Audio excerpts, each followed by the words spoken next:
you get an Italian blood in you, you won't have to worry about it. I'll be a mess. All right.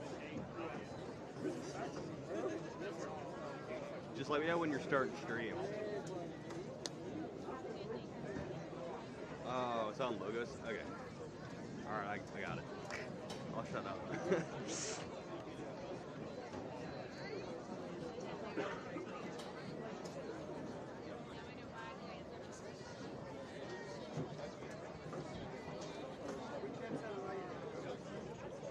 Alright, I'll try. I grabbed the one that was closer.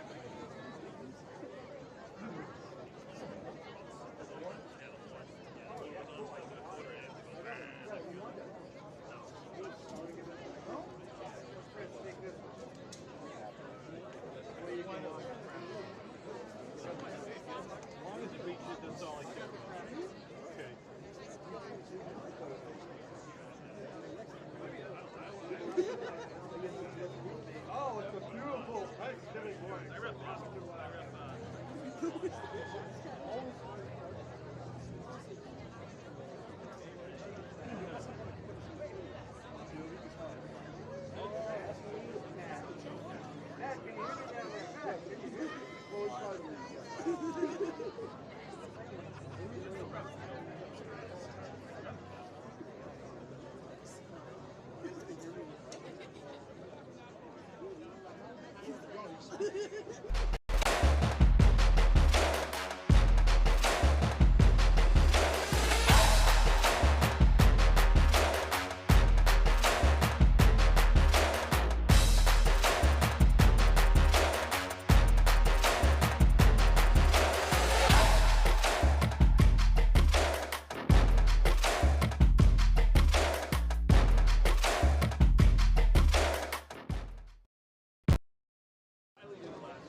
Are you coming in? Come up to the booth. I didn't know.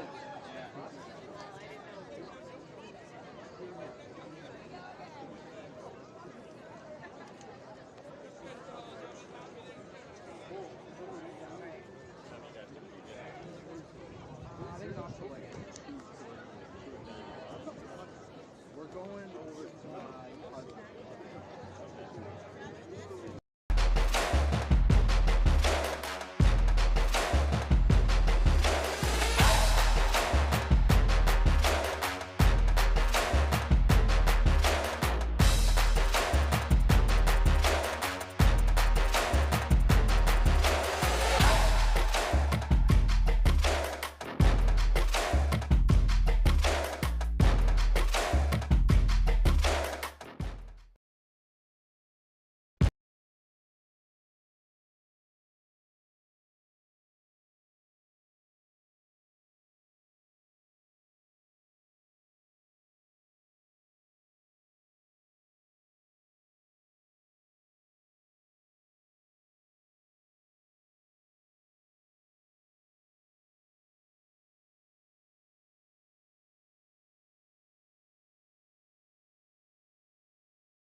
Redmond and the Wilmington Wildcats. Wilmington, Tewksbury, and the MIAA are committed to maintaining the true spirit of athletics through sportsmanship at all times. It is the responsibility of everyone to demonstrate an atmosphere of good sportsmanship in order to make the experience at today's game enjoyable. There is a zero-tolerance policy for any spectator in attendance who participates in profanity, degrading remarks, or intimidating actions directed at any players, coaches, or officials. Any individual who fails to act respectfully and does not adhere to these expectations will be removed from the game immediately and possibly denied admission to future school events. Thank you in advance for your cooperation.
Will be.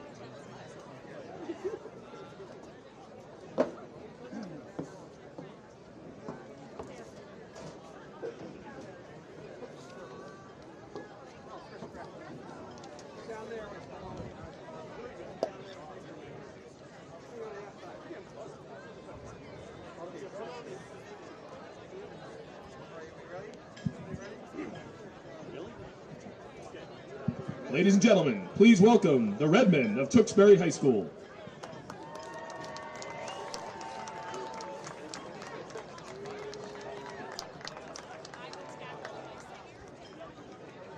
Tewksbury is coached by Ryan Elwood. Good morning, everybody. Welcome to Wilmington High School's Alumni Stadium for the 2023 Thanksgiving Day Football Classic between the Wildcats and the Tewksbury Redmen. We want to thank you for joining us today, not only live on WCTV, but also on Tewksbury TV for today's live broadcast.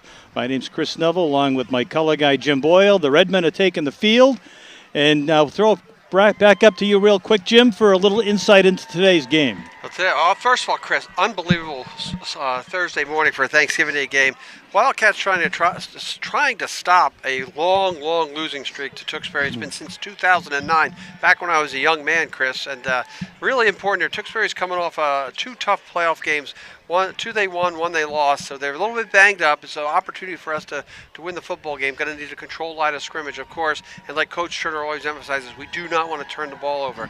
From a Tewksbury perspective, I think they just want to. Oh, here come the Wildcats. And one other thing, we are going live. We're streaming live to Tewksbury. I really have the great pleasure in the booth with us today, Andrew LaPiana, right? I got that right, Andrew? I'm going to hand the mic over to Andrew. He's going to give us a quick update on Tewksbury.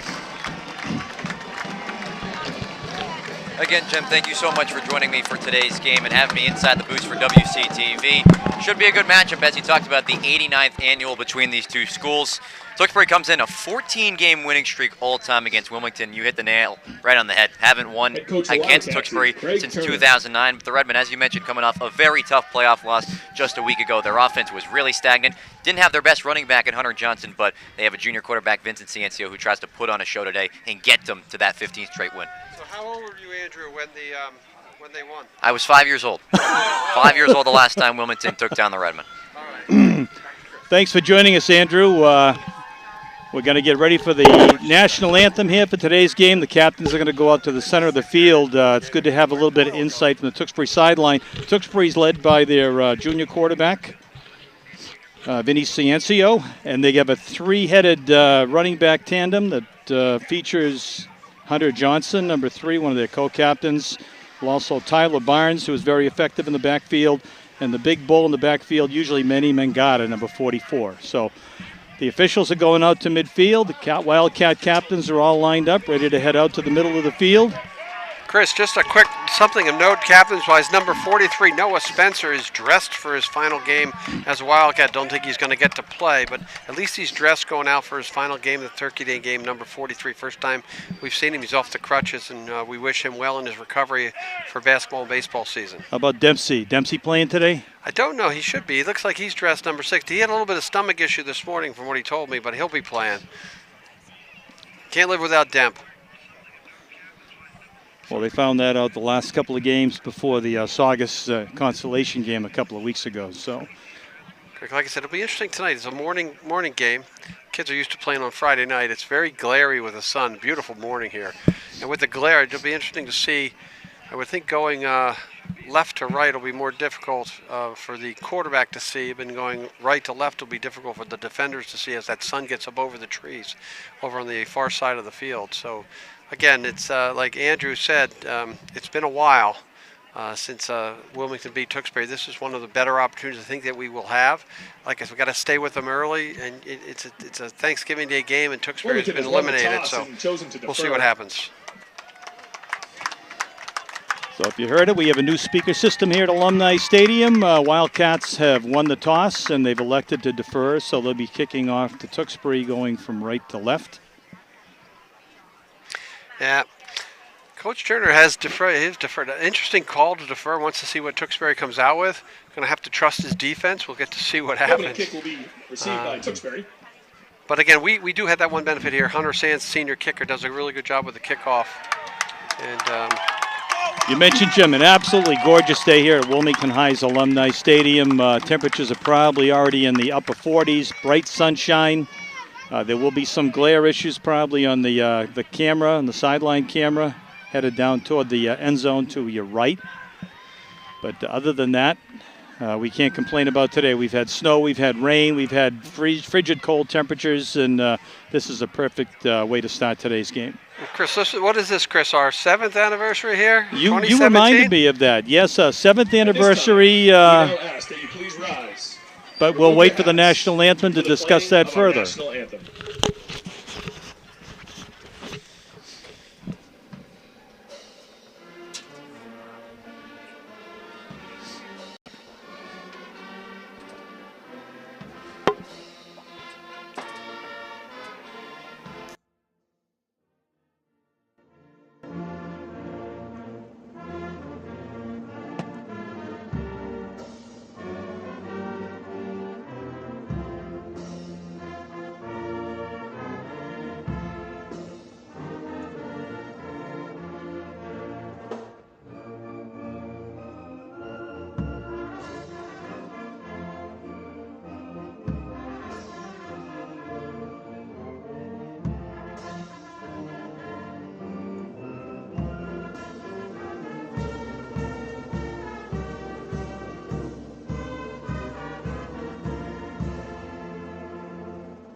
Andrew, for reminding us how long the losing streak is here. And also thanks to Andrew for reminding me how old I am. You can't beating up the two old men. No, listen, I really appreciate having Andrew in the booth with us. Just a quick background on Andrew. He was the voice of Tewksbury sports about 2 years ago, and they graduated. He's off to Syracuse. I know, Matt, I know, Chris, that's where your son went. So it's great to have him in the booth. He's got a great voice for radio, too. Sort of like me. Good voice for radio, face for TV. That's how we look at it.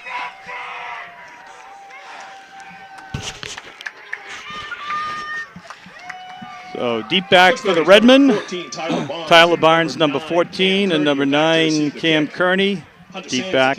Hunter Sands be teeing the ball up at the 40-yard line. And we're just about ready for football action today. You mentioned, Jim, our 7th anniversary. There I was on my way up to Tewksbury to call the game by myself. And who was it that reached out to you to see if you could maybe fill in? Tom Pizzera, my father-in-law. Yeah, well, thank God, because we probably wouldn't be here today if it wasn't for Tom. The rest, well, I would be. No, we probably wouldn't be. And you know what? The rest of this history, it's been great calling with you. So this is like I think this is our 7th season. Sands steps into the ball end over end. Going to come down to Kearney, who takes it at about the 17-yard line. Finds some running room up the left side. He's taken down at the 34-yard line. Tewksbury going to start with really good field position. Let's see what he comes out with, Chris. It'll be, like I said, interesting that he decided to go with his defense first, Coach Turner. I would have wanted to take my offense out first, see if we can move the football, but Coach Turner works in mysterious ways, and that's what we've learned to love about him. Vinny Ciancio, the talented quarterback, comes up under center. Handoff is to Johnson. He comes around right tackle. He makes the corner, cuts up over the 35, but he's stopped at the 40-yard line for a gain of 5. Good pursuit by the defensive back and the linebackers. You got to keep everybody off the edge there. Don't want to let them get the edge. Carries up to the 40-yard line. Richard Febo on the stop for the Wildcats. It'll be 2nd down, 4. Febo on the stop, 2nd and 4 for the Redmen at their own 40-yard line. Mangata goes in motion, pitch back again to Johnson, finds big running room off for left tackle, down the sideline to the 40, and he's going to be down to the 30-yard line where he's finally knocked out of bounds on a good stick. Looks like Thiago Gomez with a hit over there, Chris. Again, Tewksbury showing their muscle up front, just opening up a hole. A back truck could have drove through there. Wilmington's defensive line is going to have to plug those holes and let their linebackers make the tackles. That was a really, really well-designed play, and offensive line blocked really well. 1st and 10, Redmen at the 23-yard line. Hand off to the first man through. I think that was Kearney. Nope. That was Cole Doherty, maybe. Is it 39, 38? That was Dempsey Murphy on the tackle too, Chris. This is what you're going to want to do. Well, defensive line plugging the hole and have your linebackers make plays. So what Tewksbury's done now, they've run the one play to try to get to the wide, to the edge, and 2 plays right off the tackle or up the middle. Wilmington needs to be able to stop both. Important for your linebackers to move laterally as well. Magada in motion, pitch back again to Johnson, who finds good running room up off a left tackle again inside the, inside the 15 maybe? Like that was a really good block by the running back coming through the hole. He cleared it out even more. And the Cats are going to have to, like I said, defensive end's got to plug that, push that in, maintain the edge. And that linebacker on the right side, I can't see the number who's over there, but they really have to plug that hole and shed that block, or Tewksbury's going to run all over us. Mangata and maybe Olu in the backfield. Hand off to the 2nd man through. Bounces off a tackle inside the 10, just outside the 5-yard line. Picked up about 3 or 4 yards on 1st down. And it's now 2nd and goal. Important stop for the Wildcat defense here to make. Be interested to watch offensive line play for Tewksbury. We are relatively small up front on defensive line, and they look relatively big, which is one of the Tewksbury trademarks, playing smash mouth football and utilizing his skill position players.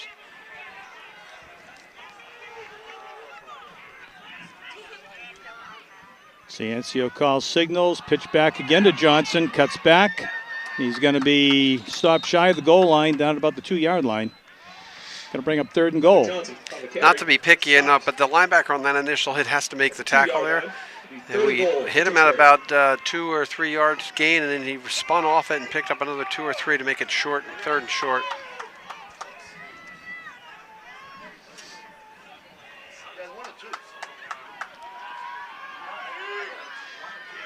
Olu and Johnson in I formation behind Ciancio. Man in motion again. Now 3-man right through the middle. Johnson is going to be in for a touchdown. He stopped at the goal line, but he fights his way into the end zone. 8:16 to go in the first quarter. Tewksbury jumps out to a quick 6-0 lead. Tewksbury proves there to us, Wilmington's defense, they're going to run the football, and they're going to run it at us till we stop it. And again, that's been our problem. That was a problem at the Foxborough game as well, that we were defeated in the first round of the playoffs. Going to have to stop them. Not sure how their kicker is. He's an Elward. Braden Elward is number 10 for Tewksbury, and nice kick. That's up and through the uprights. So early in today's game, first drive, Tewksbury drives for a touchdown of about, 75 yards. And we'll see what Wilmington can come back with. All right, Chris, guess what I get to do now? We got to talk about...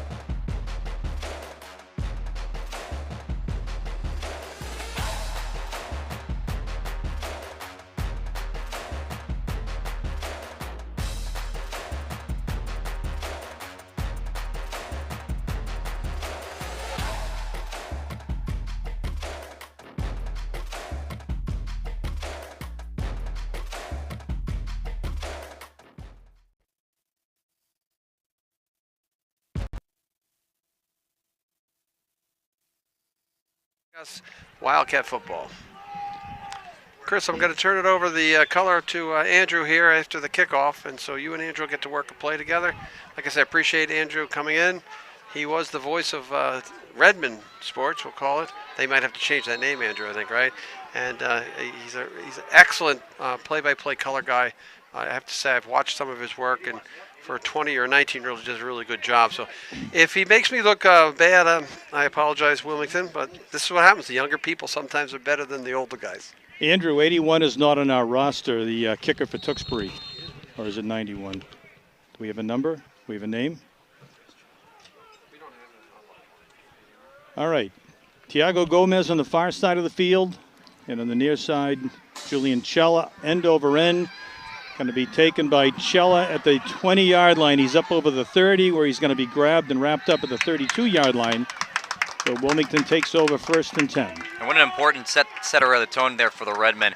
As you mentioned, ground and pound football, but now as we turn over to Wilmington's offense, led by their senior captain quarterback, Michael Lahr, injured before Thanksgiving last year. He broke his collarbone, didn't play in this game, so big moment for him to shine for 7th-year head coach Craig Turner.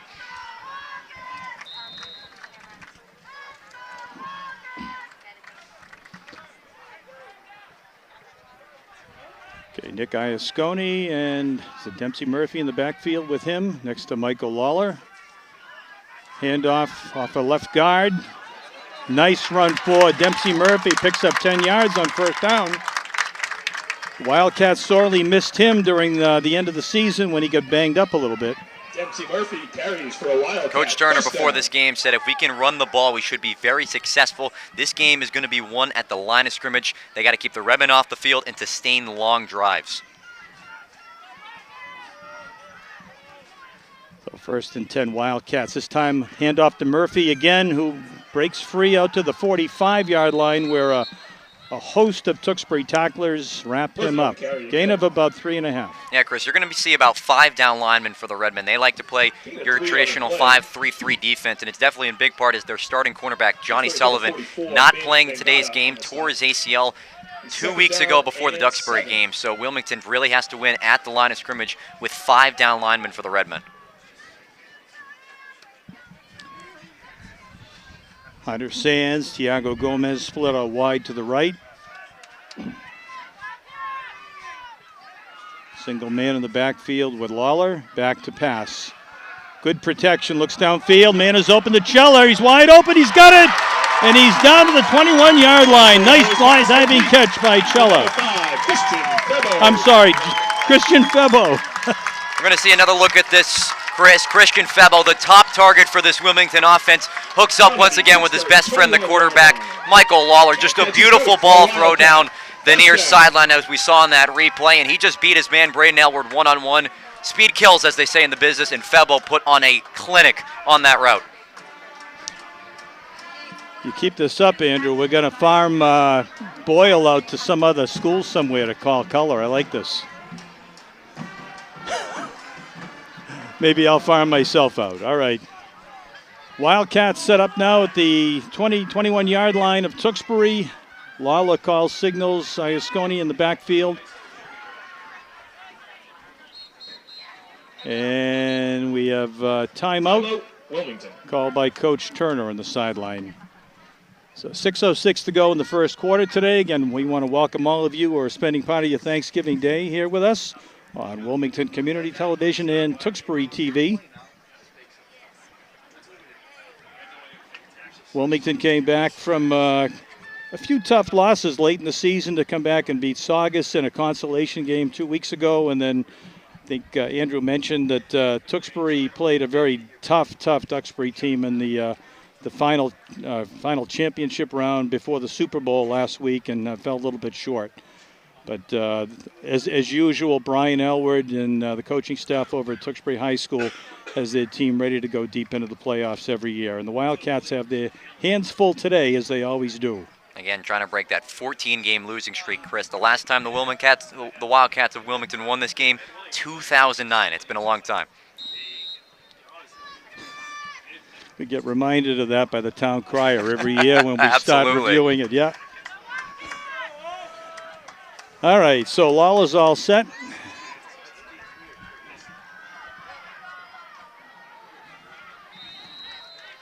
Lawler on the keeper. Quarterback keeper gains about 5 yards down to the 17-yard line. And that's one of the good things about having a receiver play quarterback. Lawler was a wide receiver just last season, switching to this quarterback role. And Greg Turner said it's amazing to have your best athlete at the quarterback position, can throw the ball down the field and also use his legs to extend plays.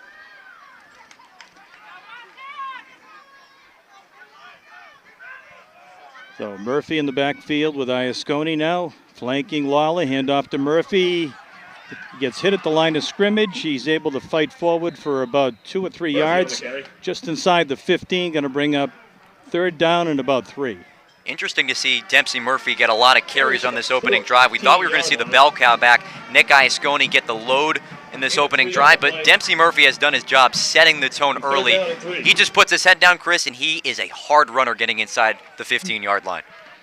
You know, once an offensive lineman and linebacker, and he's really blossomed the last couple of years as a running back that the coach can count on.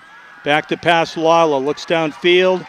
Got plenty of time. He tries to sprint out, but he's going to be taken down for a loss of a yard at the 15-yard line. Good defensive coverage by the Tewksbury backfield. Nobody open on the far sideline. And that was good contained on the outside by Cam Kearney. He gets the start today for Johnny Sullivan, as we talked about in the pregame. Had 3 interceptions in a game earlier this season. Brian Elward called him the top cornerback on this team. But now for Kearney to fill in a big role, he's going to play an important part in today's game. A little bit outside field goal range for Hunter Sands, who could hit it from here, but I think at this point in the game, early on, 4th down and 5, the coach has chosen to go for it on 4th down. So you got Febo and Gomez split out on the left side.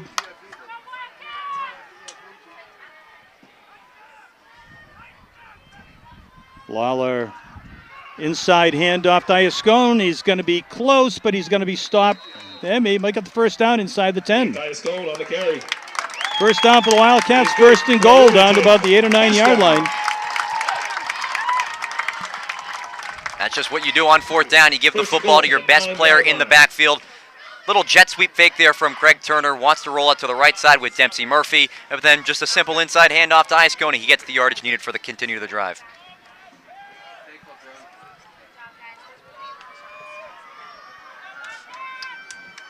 So Murphy and Iasconi in the backfield again, flanking Lawler. First and goal at the 8. Handoff to Murphy. Off a right tackle, fights his way down inside the 5. Dempsey Murphy on the carry. Good pickup of about 5 yards. And they're really going at that right side of the line. Wearing number 29 in the middle there is the sophomore Emeka Olu for the Redmen. But Clyde Lambert, a much bigger player at the line of scrimmage, one of the senior captains of this team, is really dominating right now, and Dempsey Murphy has been hitting every single hole on every single run play. Dempsey comes off for a breather.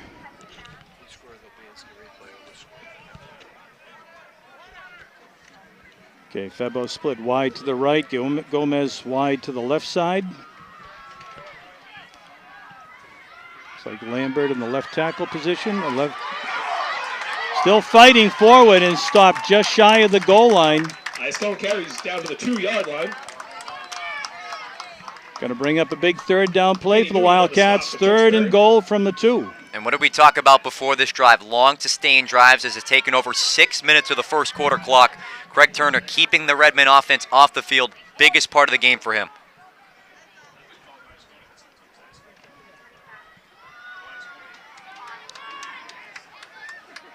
Iasconi alone in the backfield right now.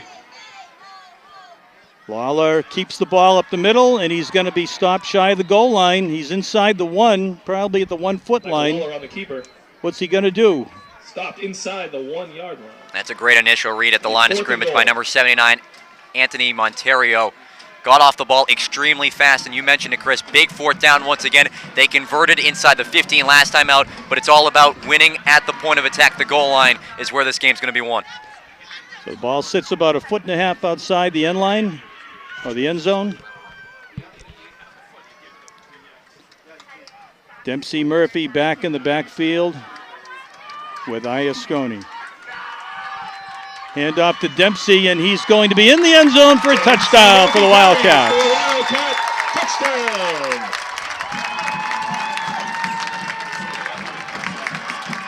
You set Murphy off of the right side of your quarterback.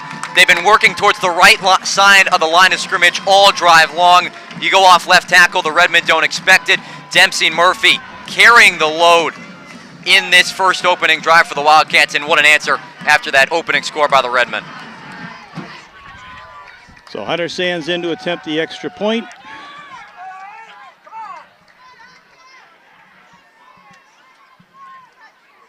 Snap, ball down, kick is up, and the kick is good. So with 1:10 to go in the first quarter, today's Thanksgiving Day Football Classic, the Wildcats have tied it up. Tewksbury 7, Wildcats 7, and we're almost ready for the next Wildcat kickoff. Andrew, great job so far. If you want to stick around. No, I'll let the head honcho, Jim Boyle, take over Bearer. I'll let you guys do it first. You want to do a series? There you go. Hold on. All right, since Andrew did such a great job, Chris is going to let him do some play-by-play here of the Wilmington offensive set. I have to say, Andrew, phenomenal job just stepping in. You do have a future in this business. I'm very impressed with their work. So that's little kudos to you. And everybody listening in Tewksbury, you should be very proud of Andrew here. Everybody listening in Wilmington, don't forget, we're still with you here, Chris and Neville and Jim Boyle. But we're going to hand the play-by-play over to Andrew. And I'm going to do just the color, and we'll go with you, Andrew. You got it. Thank you so much, Jim. 1:10 left to go on our opening quarter. Both teams cashing in from inside the 5-yard line in their opening drive. And we're all square at 7-7 in the 89th Annual Thanksgiving Classic. Again, alongside Jim Boyle, my name is Andrew Del Piano, live from Alumni Stadium in Wilmington, Massachusetts. Like you said, Andrew, and we've talked about it in the booth, the long, sustained drive and control the ball, control the line of scrimmage. Wilmington's going to have to come up with a stop here on defense, though. Hunter Sands sets the troops at the 35-yard line with the ball teed off at the right. Sands swinging the right leg, sends it away. Taken at the 5-yard line by Cam Kearney, who runs it inside the hash marks, running past the 20-yard line. Still a lot of open space. Past the 35-yard line, past the 40. Outside the numbers, past midfield, past the 45. Still no one in blue tackling him yet, and he's taken out of bounds past the 30-yard line. out at the 29. What a return for Cam Kearney in his replacement start of Johnny Sullivan. I will tell you right now, Andrew, that is exactly what, as Wilmington, you don't want to happen. We've had a lot of trouble with the kickoff coverage, being returned up the middle, not even going left or right. I always preach to Chris, you want to go north-south, to give the guy a lot of credit, north-south, picked up the speed, broke some tackles. Now you're in plus territory if you're at Tewksbury. He started that return at the 5-yard line and takes it to the Wilmington 30. You can do the math, Andrew. I can't do that. That's all right. Ciencio comes under center for 1st and 10 from the Wilmington 30-yard line.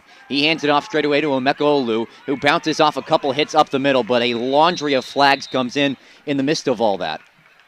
See what the call is. There are flags on the play. Both flying in at the respective 29-yard line in 26 of Wilmington. Personal foul face mask. We're going to have a face mask against Wilmington, so tack an extra 15 yards on the end of the run for Emeka Olu. It's like we had said earlier. One thing you do, Wilmington wants to sustain their drive. Tewksbury's looking to power, and score. And the more you keep Wilmington's defense on their heels in negative territory, Tewksbury's done a really good job in just forcing the action offensively. One of the big things that Craig Turner emphasized throughout the week was discipline on defense. 15-yard penalty, definitely not going to help in your case. 1st and 10 from the Redmen from the 13, under 40 seconds to go in our first quarter. Johnson, who had a touchdown earlier, barrels over one defender and then taken down at the 11-yard line, a gain of 2 yards as we get down to the final moments of our opening quarter. Much better job on the right side of our defensive line and keeping that play from getting out the edge, and also the linebacker filling the gap. That's what we need to do more of. I should say we. That's what Wilmington needs to do more of. I got a Tewksbury guy with me, so that's what Wilmington needs to do more with that spot. And I think this will be it. We'll hit the quarter. The senior captain, Ali Abukal, on the stop. He's been starting as a sophomore for 7th-year head coach Craig Turner as we get down to the final moments left in our first quarter. And that's exactly what Brian Elwer will do. He'll take the end of the first quarter clock. And after 12 minutes of play, our score in the 89th Annual Thanksgiving Classic, it's Wilmington 7 and Tewksbury 7. You're listening and watching on WCTV and Tewksbury TV. Okay, we're going to go to our sponsors here. Again, thanks to our sponsors. We want to thank John's Sewer and Drain Cleaning, the name to know when your drain don't flow. We got CMS, Plumbing and Heating, the guys who put my heat pump in. We are also powered by the Wilmington Sons and Daughters of Italy of America, B&B Training and Development, and Wilmington Knights of Columbus. Those are our powered by sponsors for Under the Lights as well as Wildcat football.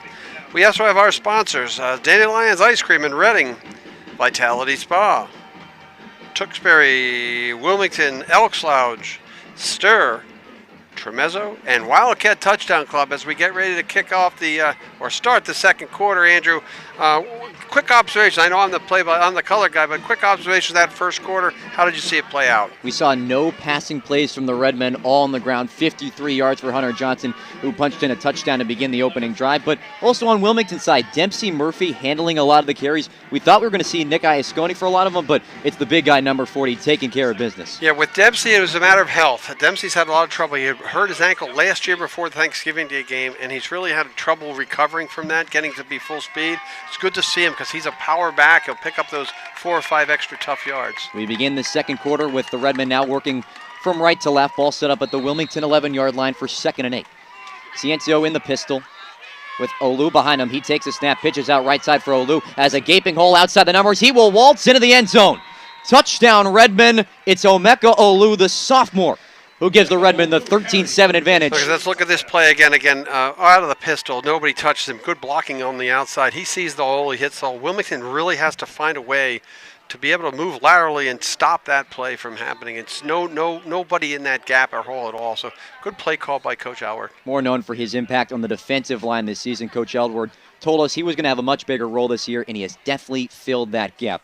Jackson Feudo on for the extra point. His kick and the swing of the right leg is through the uprights. And 7 seconds into the second quarter, it's an 11-yard touchdown run from Emeka Olu, and the Redmen take a 14-7 lead over the Wildcats. So a real quick drive, all running plays. Again, it's not having seen Tewksbury all year. I know you've been out at Syracuse. This has always been the MO with Coach Howard. Is he can build build a big offensive line, power the football down the field. I know that this has been the MO almost for 15 years since he's been there, almost that. And it's probably the reason why for the next 14 years we have not beat them. Again, I believe it's all about offensive and defensive line play. Wilmington's got a big possession here to cover, get back to score. Greg Turner, more known for going to that 4-3 defense. He said we have to match their personnel, and that's because, Jim, they put 8 men at the line of scrimmage for about every single play, so play action can come into a possession, and you saw them pound the rock every single play so far, as now it's Omeka Olu in pay dirt to give the Redmen a 14-7 advantage. So the question is, how do they keep churning out these offensive linemen in Tewksbury? What is in the water over there, Andrew? I don't know. I was not a football guy growing up. I played golf in high school. Okay. I tried to play golf once. No, I'm kidding. I just, real quick, Wilmington residents here. Up in the booth, our golf coach, Mike Maloney's doing the PA. They won their first game in like 7 years, and congratulations to the golf team is getting off the schneid. Sorry. Jackson Fudos, his kick is wayward, goes out of bounds here on the near sideline at the 11. Okay, Chris, so we're going to hand it over to you for some color. We'll let Andrew do one more play-by-play. We're going to go back. Chris Neville's going to do color. We're just rotating headsets here.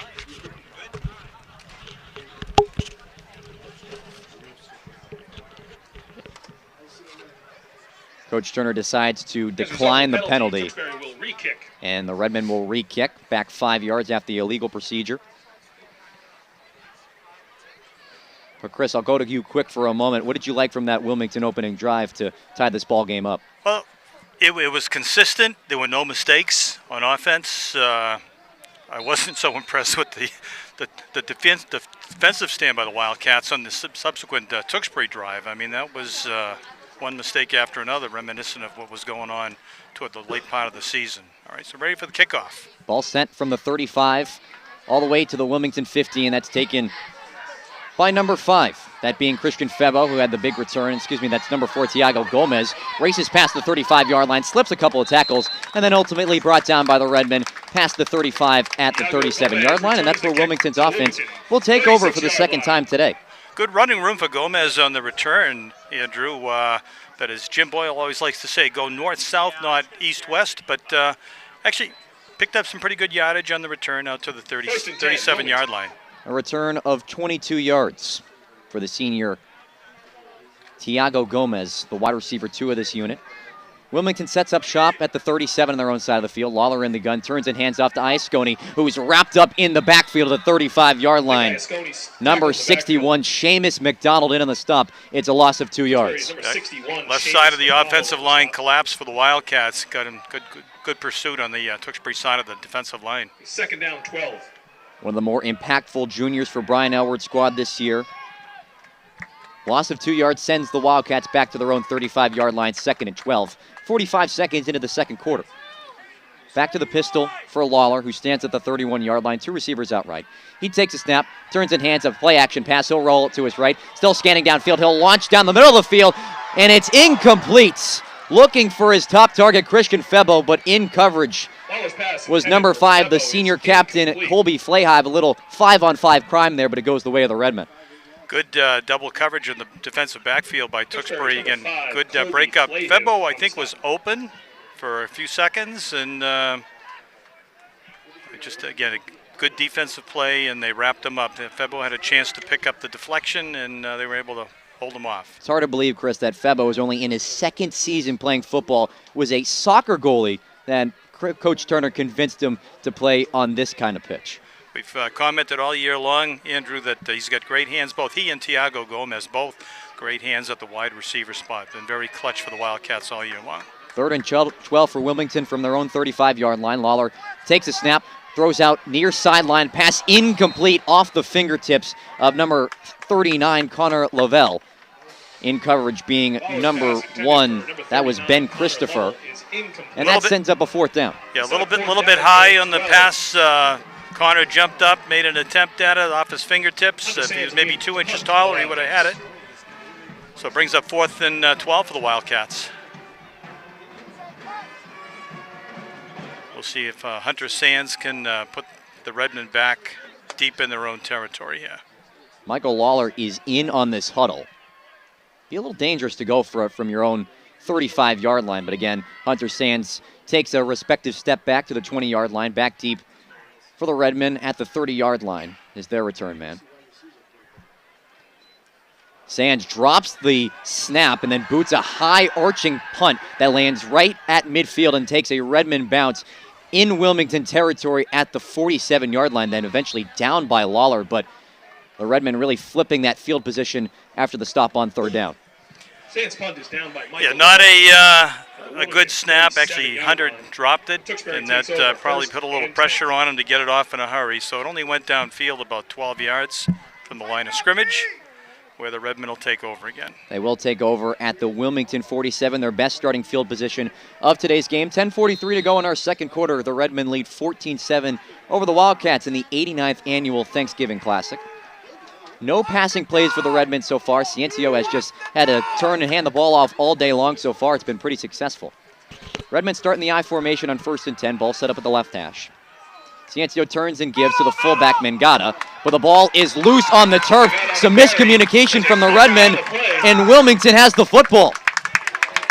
Mangata went into the line of scrimmage. I think somebody grabbed his elbow or his arm as he tried to pick up the ball going through the line of scrimmage, and a big break for the Wildcats. Some miscommunication on the handoff between Mangata and Ciencio, and Wilmington takes full advantage and take over at the 45-yard line. After the fumble to be 1st and 10 Wilmington. Their own 45-yard line. See if the Wildcats can right the train back on the rails. But a big momentum swing for this Wildcat offense after going 3 and out on that last respective drive. But Michael Lawler back in the gun formation with the ball set up at the Wilmington 45. He hands off to Murphy, who puts his head down, plows over, keeps the legs turning, and then eventually pulled down right past midfield at the Redmond 49. This guy is tough to stop, Chris. He's just off a right tackle, right guard position. Good blocking by the Wildcats up front. Gained 5 yards. Tewksbury's Joe Barletta on the stop. He's 2nd down and 5. Brings the ball right to midfield, right at the Wildcat decal. 2 minutes played in our second quarter. Tewksbury 14, Wilmington 7. Ball right hash with one receiver split out to the left. 2 backs in the backfield against Lawler, who's in the gun all by his lonesome. Heavy on He the claps right his side. hand, takes a snap, runs past a gaping hole up the middle, cuts through the hash marks, and then eventually extends the football to the 40-yard line, a gain of 10 yards, and will give Wilmington a fresh set of downs.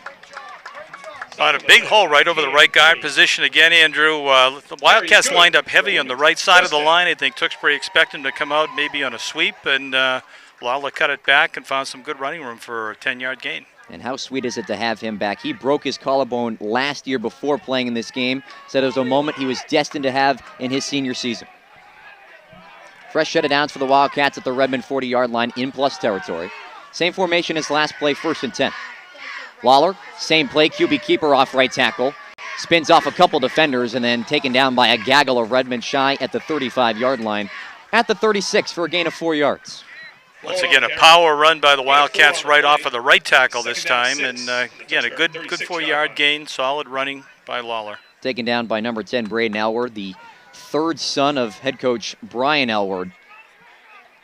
2 have come through this program. Johnny Elward, now an assistant coach at Notre Dame. And then Shane Elward just wrapping up his senior season playing for Endicott College. Just a family that has stick true and true to Tewksbury Memorial High School, and now Brian Elward in his 25th season as the head man. And how many years did his dad coach up there before that, Andrew? Way too many. Yeah, I saw him in the stands earlier today. Looks good. 8:30 to go in our second quarter. Wilmington at the Redmond 36. 2nd and 6 for Lawler and company, who has 2 backs to either side of him. He claps his hands, takes a snap, gives the handoff straight away to Iasconi, who runs right into his offensive lineman as he fell right into the back of Clyde Lambert. And Elward with the easy stop is a little similar play to the butt fumble that Mark Sanchez had. But again, Iasconi hangs on to the football.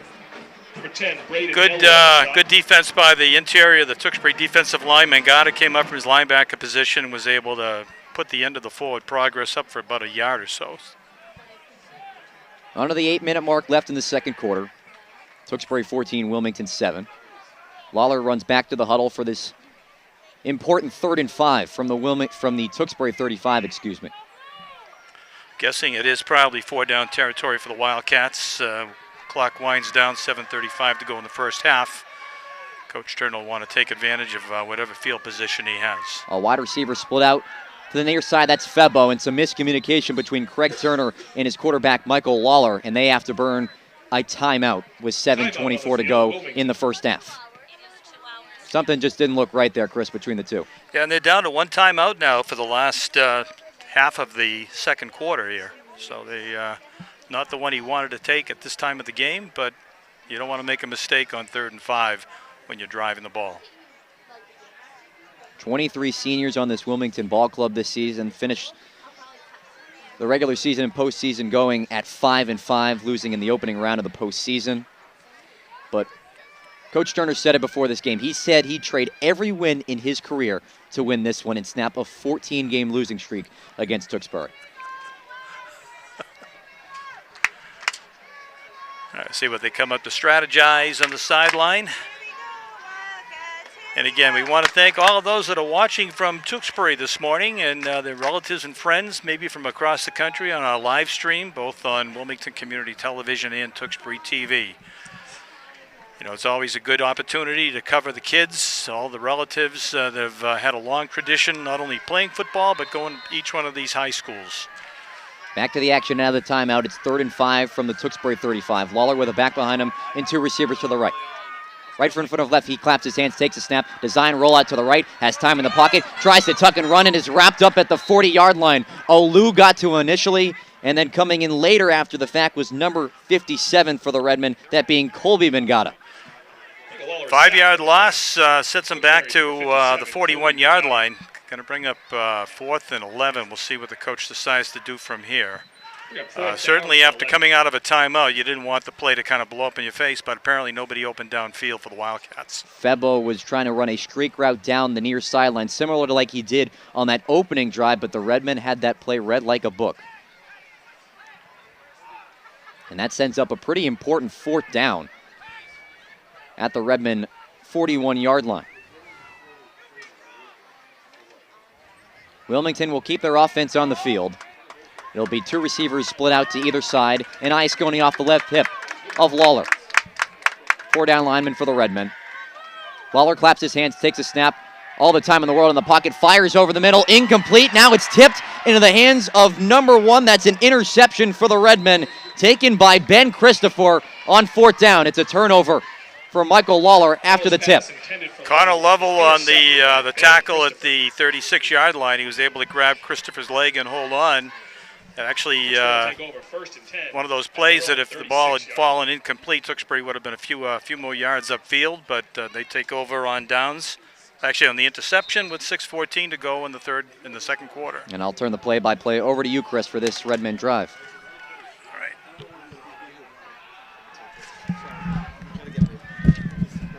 Ciancio, man in motion is Johnson. Handoff is up to the first man through in the backfield, out across the 42-yard line. Good gain. Again, Cat's still in this ball game based upon the fact that you just want to run clock, 6 minutes to play, Chris. You know, you do want to get more and more first downs. I think Michael Lawler in that last series of downs when he got sacked should have just thrown that ball away. That's the inexperience that he has as a quarterback. But he has really performed well today, keeping us within range at 14-7. Important drive for the Redmen. Olo on the 6-yard carry. Mangata goes in motion. Pitch back to Tyler Barnes on the sprint out of a right tackle, and he's going to be up just shy of, actually he makes the first down to the 46-yard line. And like we have talked about all game, they have not thrown one forward pass. They're back to the old 3 yards in a cloud of dust. Alward has decided he can control this game, line of scrimmage. If Craig Turner wants to try to drag this game out, he's more than willing to play that game. Cat's got to come over with a big stop here defensively. He did get the turnover earlier.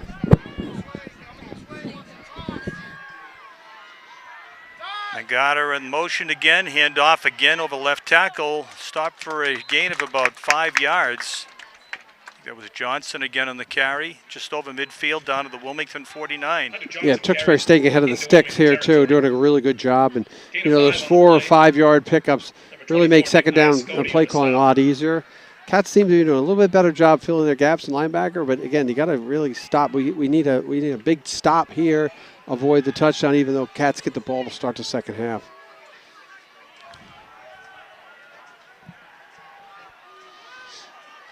High formation, and in the backfield, Dempsey Murphy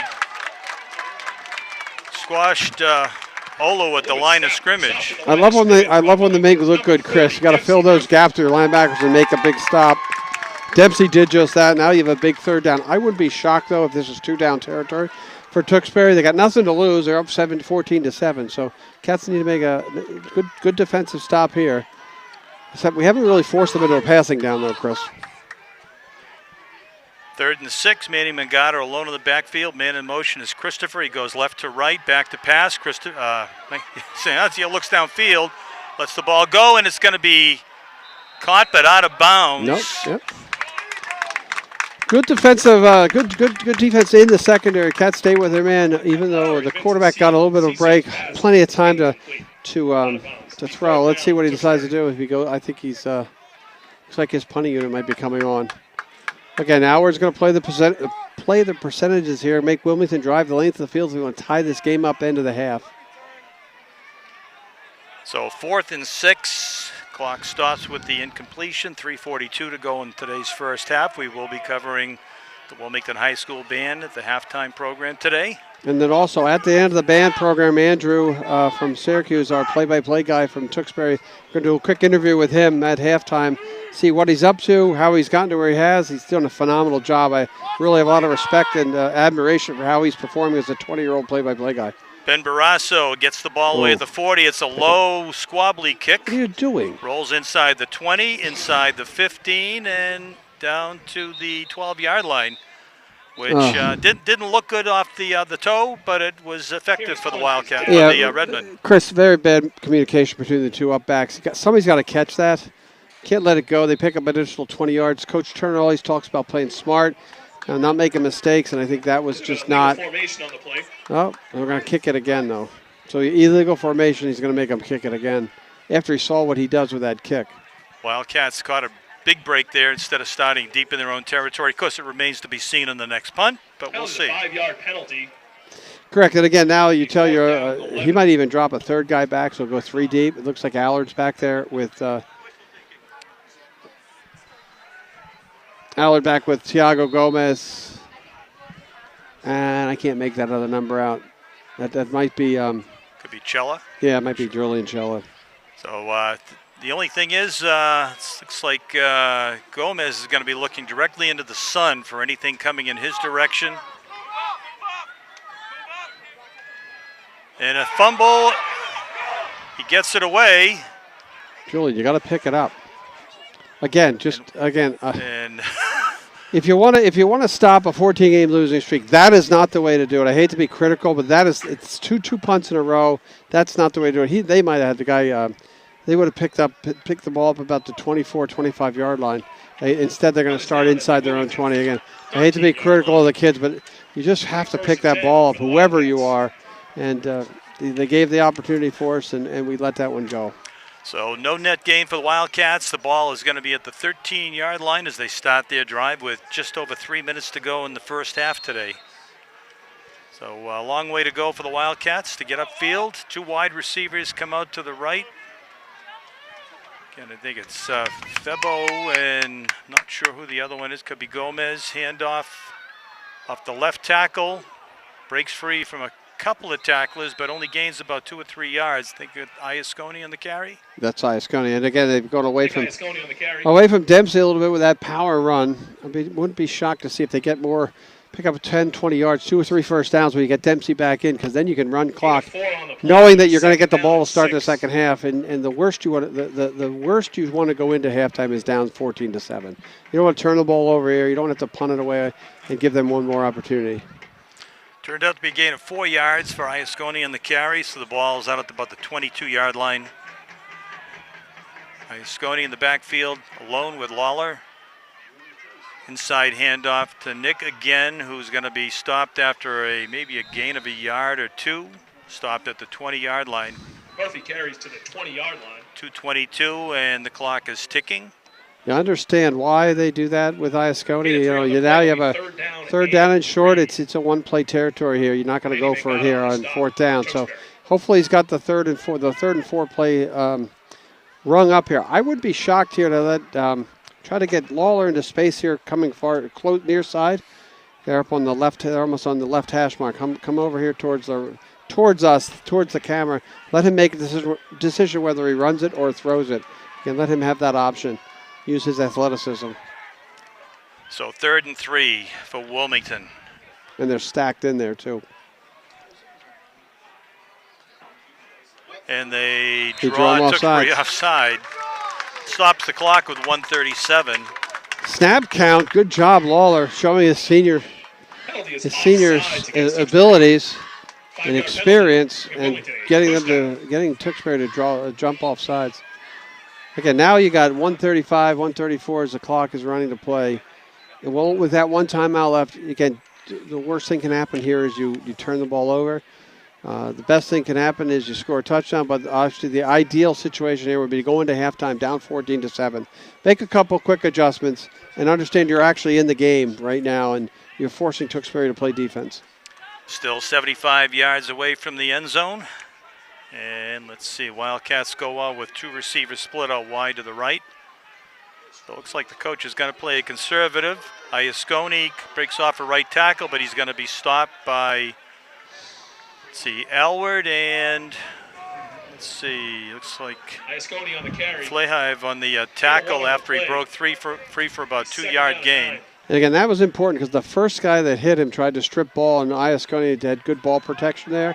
Now that we're under 40 seconds, you can throw the ball here twice and not risk, unless you throw an interception, you're not going to risk having the turnover really hurt you. So Sands on the right side, on the near side. Back to pass, Lawler looks downfield, finds running room up the middle, breaks free over the 30 nice to the cut. 40. Good blocking, but he's taken down on a great tackle by Ben Christopher. He wants to spike. Last time out, maybe? I know, coach was going to spike the football here. I mean, you can throw a Hail Mary. It's really about all you're going to have left. Time is fleeting. 7 seconds, and what do we have? I have no idea. Coach Turner's got his hands on his ear. Procedure by the Wildcats, so they weren't lined up right. They were expecting the spike. Wilmington, 5-yard penalty. Make it 1st down and 15. He's got to call the timeout here, doesn't he? Should be the last play of the half unless there's a penalty. So, let's see. Colin Allard, number 10, comes in, maybe to... Clock running here, though, doesn't it? That'll be the end. He's got to call the timeout. Just a little bit of miscommunication there with everyone understanding that once the ball is placed after the penalty, the clock will run. Cats didn't have the... I know that Coach Turner wanted to spike it so he could save his timeout, but with the non-spike and the procedure penalty, the clock runs. We're down to 4 seconds. Now you just huck it deep, and hopefully they don't return a interception a long way. So it's been a competitive first half. Yes, it has. Tewksbury has had a little bit of the offensive momentum, especially with a couple of big kick returns, but Wildcats have hung him up to this point. We will be covering the Wildcat Band halftime show before your interview with Andrew and the Pride of the Orange. Oh, come on! You know that terminology, right? Yeah, Jim? it's not. It's the Pride of the Orange, but it's the roar of the owl. I gotta get my Temple reference in there every once in a while. All right, so we get only 2 wide receivers to the right. Inside handoff from Iasconi. The play was blown dead. Another procedure penalty against the Wildcats. False start penalty against Wilmington. Yeah, that'll do it. 5 yards. That'll do it, Chris, I hope. Not a good end of the half here for the Cats. And nobody knows. It's sort of like I said, they're not going to do anything stupid here anyway, I would think. So get the band fired up, Chris. Let's get ready for a halftime celebration here. Beautiful Thanksgiving Day morning. We have the honor of being joined by Andrew LaPiana. Is that how we say your name, Andrew? Della Piana. Della Piana. See, I knew I'd screw it up. He's sitting right here beside me laughing at me. But listen, I will say this. It's great to have this rivalry being connected in some way, shape, or form by having both Tewksbury and Wilmington announcers. I really think there's been a great experiment that we've procured here, Chris. Okay, Lawler just put it on the ground. Scrambles around. He's going to be dropped in the backfield for a loss on the last play of the first half.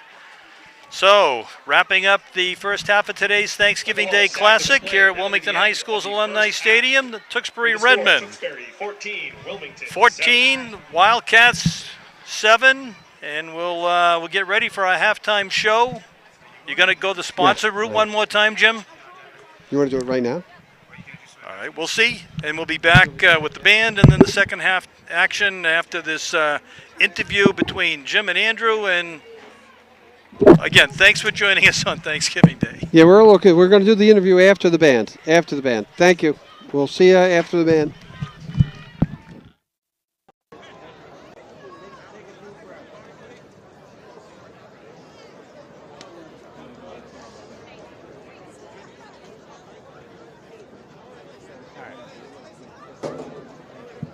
Chris, are you playing this with your prep? All right, I appreciate that.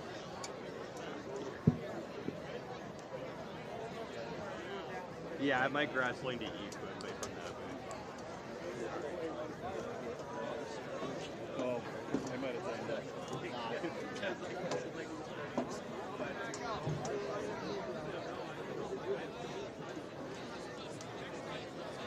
Yeah, sorry about that. Please enjoy today's halftime performance by the best band in the land, the Wilmington High School Marching Band.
you're in the way again. Sorry.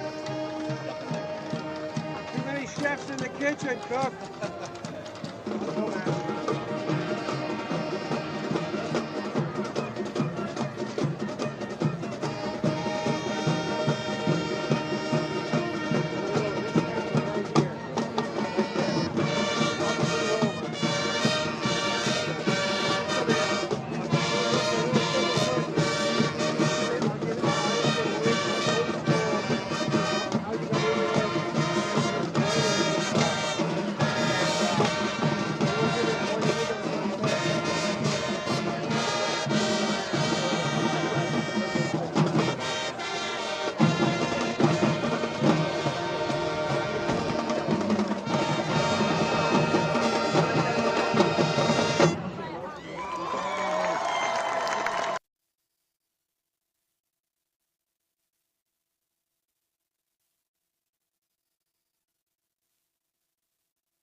All right, welcome back to halftime here. I've got Andrew Delapiana. There we go. There we go. I finally got it right here with us.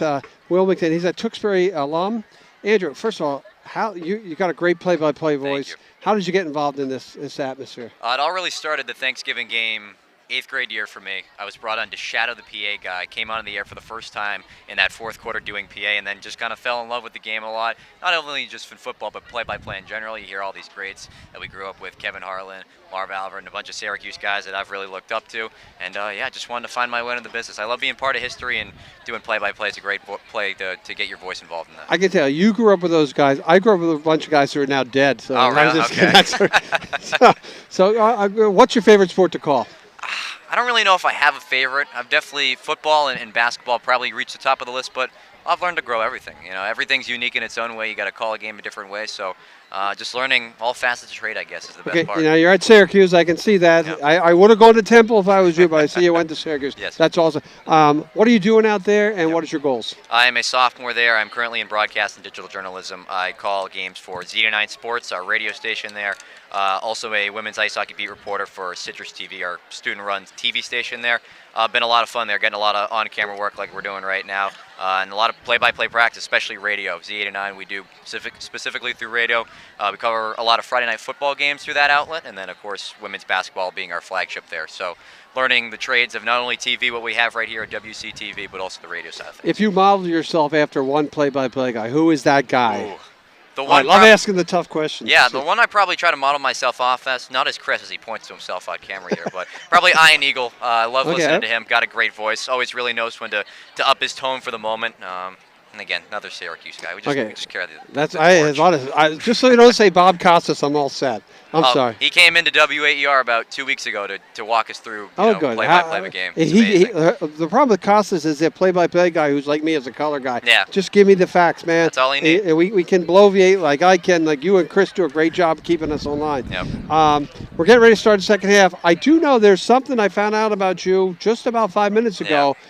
Did you know that Andrew's got family from Wilmington? Very true. The Kerrigans, is it? Yes. Okay, well, how'd that happen? My mother graduated here from 1990. She's got 2 younger brothers, Billy Kerrigan, who was the captain here, I want to say in 92, and of course Sean Garrigan, who played on UMass baseball until, when he was a captain here at 96. So a long family history here in Wilmington, but, decided to switch things up and move to Tewksbury, which I've grown up in my whole life. But it's amazing to still have the connection here and kind of be a part of both sides. My grandparents also currently live in Wilmington. And where's your dad from? He's from Chelmsford.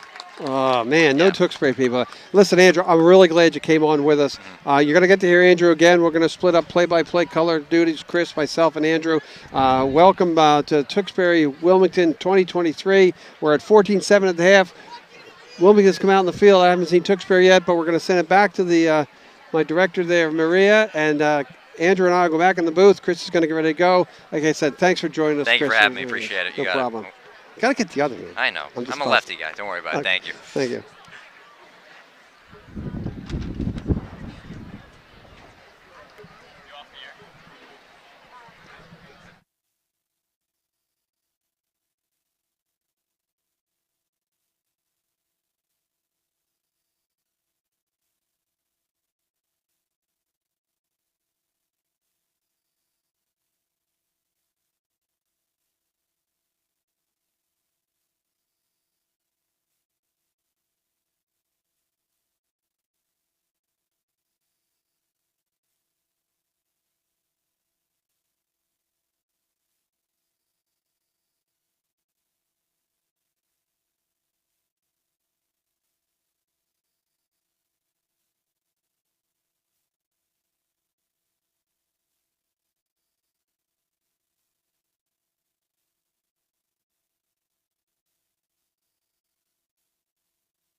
I want to welcome everybody back.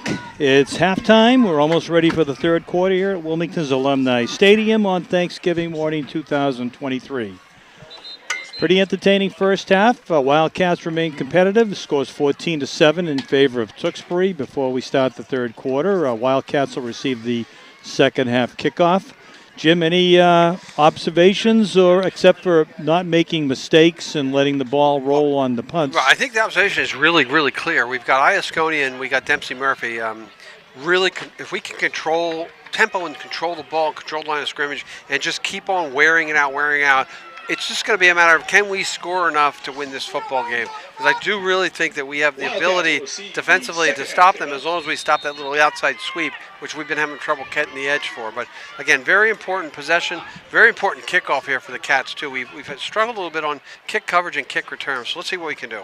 Cheller on the far side, Gomez on the near side.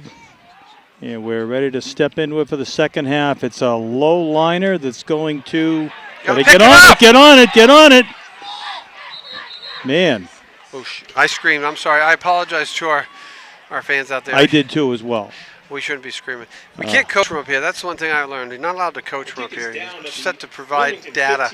But that play, again, Chris, that's the third time in a row we've had an issue with a kickoff. So now it makes the field a little bit longer at the 15. So Tiago Gomez jumped on the loose ball at the 15-yard line. I think they were thinking it was going to roll out of bounds again, but you know, we Plus, there's the rule in the college NFL: if the ball goes over your head into the end zone, once it hits the end zone, it's a touchback. So I'm not going to say that that's what Thiago was thinking, but again, in your mindset, you see that on TV over and over again. The ball goes over the head of the back; he doesn't have to catch it if it hits the end zone. Febo and Gomez on the near side. Lawler calls signals, handoff to Iasconi on right tackle. Breaks up for gain of about 3 yards, where he stopped at the 18-yard line, 17-yard line. Going to bring up 2nd and 8. Same thing as the first half. Let's use the workhorses, Iasconi and Dempsey, when we get a chance to use Dempsey Murphy. You know, if you keep pounding the ball, get 2 or 3. You got to get 3 or 4 yards, not 2 or 3. So, an important play call here, down deep in your end zone. Quick shout out to the high school band again. Great performance here at halftime, and I love to see the plumes on the hats. It gives it a more professional look. So, Chris, you're a plume guy. I'm a plume guy. What can I say? Actually, Lawler keeps it, and the play is blown dead. Another procedure penalty by the Wildcats, going to set him back another 5. Yeah, you can't shoot yourself in the foot in a game like this. Tewksbury with a little bit more, probably a little bit higher level of talent. We're staying with them, but this is, again, over the last 3 or 4 plays at the end of the first half and now here at the beginning of the second half, just the procedure penalties and not being ready and not like Bill Belichick says, not doing your job. This is really a matter of you're now behind the sticks. You're going to force Lawler to have to throw the football a little bit here. Can't make the mistakes. The only way you beat Tewksbury and snap this 14-year skid is by not turning the ball over, not making the dumb mistakes. Okay, we'll make it a little adjustment here on the camera at the scoreboard. So 2nd and 12 for the Wildcats. Handoff by Iasconi on the inside cutback. I'm sorry, that was Gus Lambert on the carry. He's out to the 21-yard line. So a good pickup on 2nd down. Yeah, to make it a more reasonable 3rd down. Again, this is not 2-down territory. We're still too much time left in the game. You don't want to ever give Tewksbury really good field position. You have to trust, if you don't make this, that your senior punter, Hunter Sands, can do what he's done basically all year and help to change the field position game. And now I've jinxed him. We'll be in trouble with the coach when they watch film and listen to us.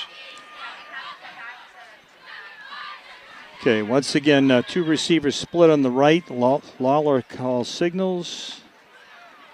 Hand off to Iasconi, sprints around left tackle. He's out almost to the 1st down, and looks like he might have got it.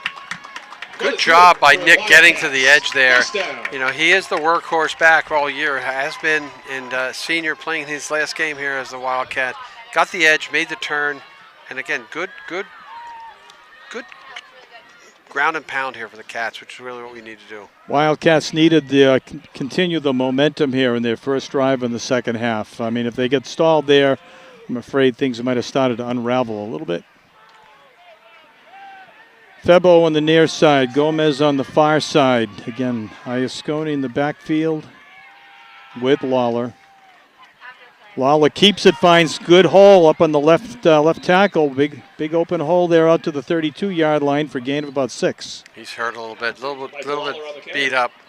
And like we were saying, like Andrew was saying earlier, he broke his collarbone last year before this game, and then before his lacrosse, then he was out for basketball season. Then before his lacrosse game, lacrosse season, he slipped on he had his turf shoes on. He slipped on the inside by the locker room and turned over his ankle. So he's had it's been a rough couple series of a year for Mr. Lawler. And great athlete, great kid, really works hard. And now they'll have to probably go in with Mark Holleran has come into the game, the freshman who's played a couple times this year and looked very good. Yeah, we saw him in the preseason game, and he did a good job. And it's really now as a placeholder here, he's just going to hand the ball off anyway. So wouldn't be shocked to see Howard load up the box here and force this kid to you're going to hand off. He's in a good spot here, 2nd down and 4. So Febo and Gomez split wide to the right. Holleran in for his first action today. 5-man defensive front, inside handoff to Iasconi. He's going to be stopped after gain of a yard out to the 33-yard line. Again, Lawler really come back in here now as well. It gives you a little more options to what you want to do. 3rd down and 3. See if they try to catch this edge over here again, the short side edge. Dempsey Murphy comes back into the game in the backfield for the Wildcats. 3rd and 4. 8 minutes and the clock running in the 3rd quarter. So here, I really think here, Chris, again, this is only 1 down. You got to get it here. You're only down a touchdown, so it's important they get this 1st down.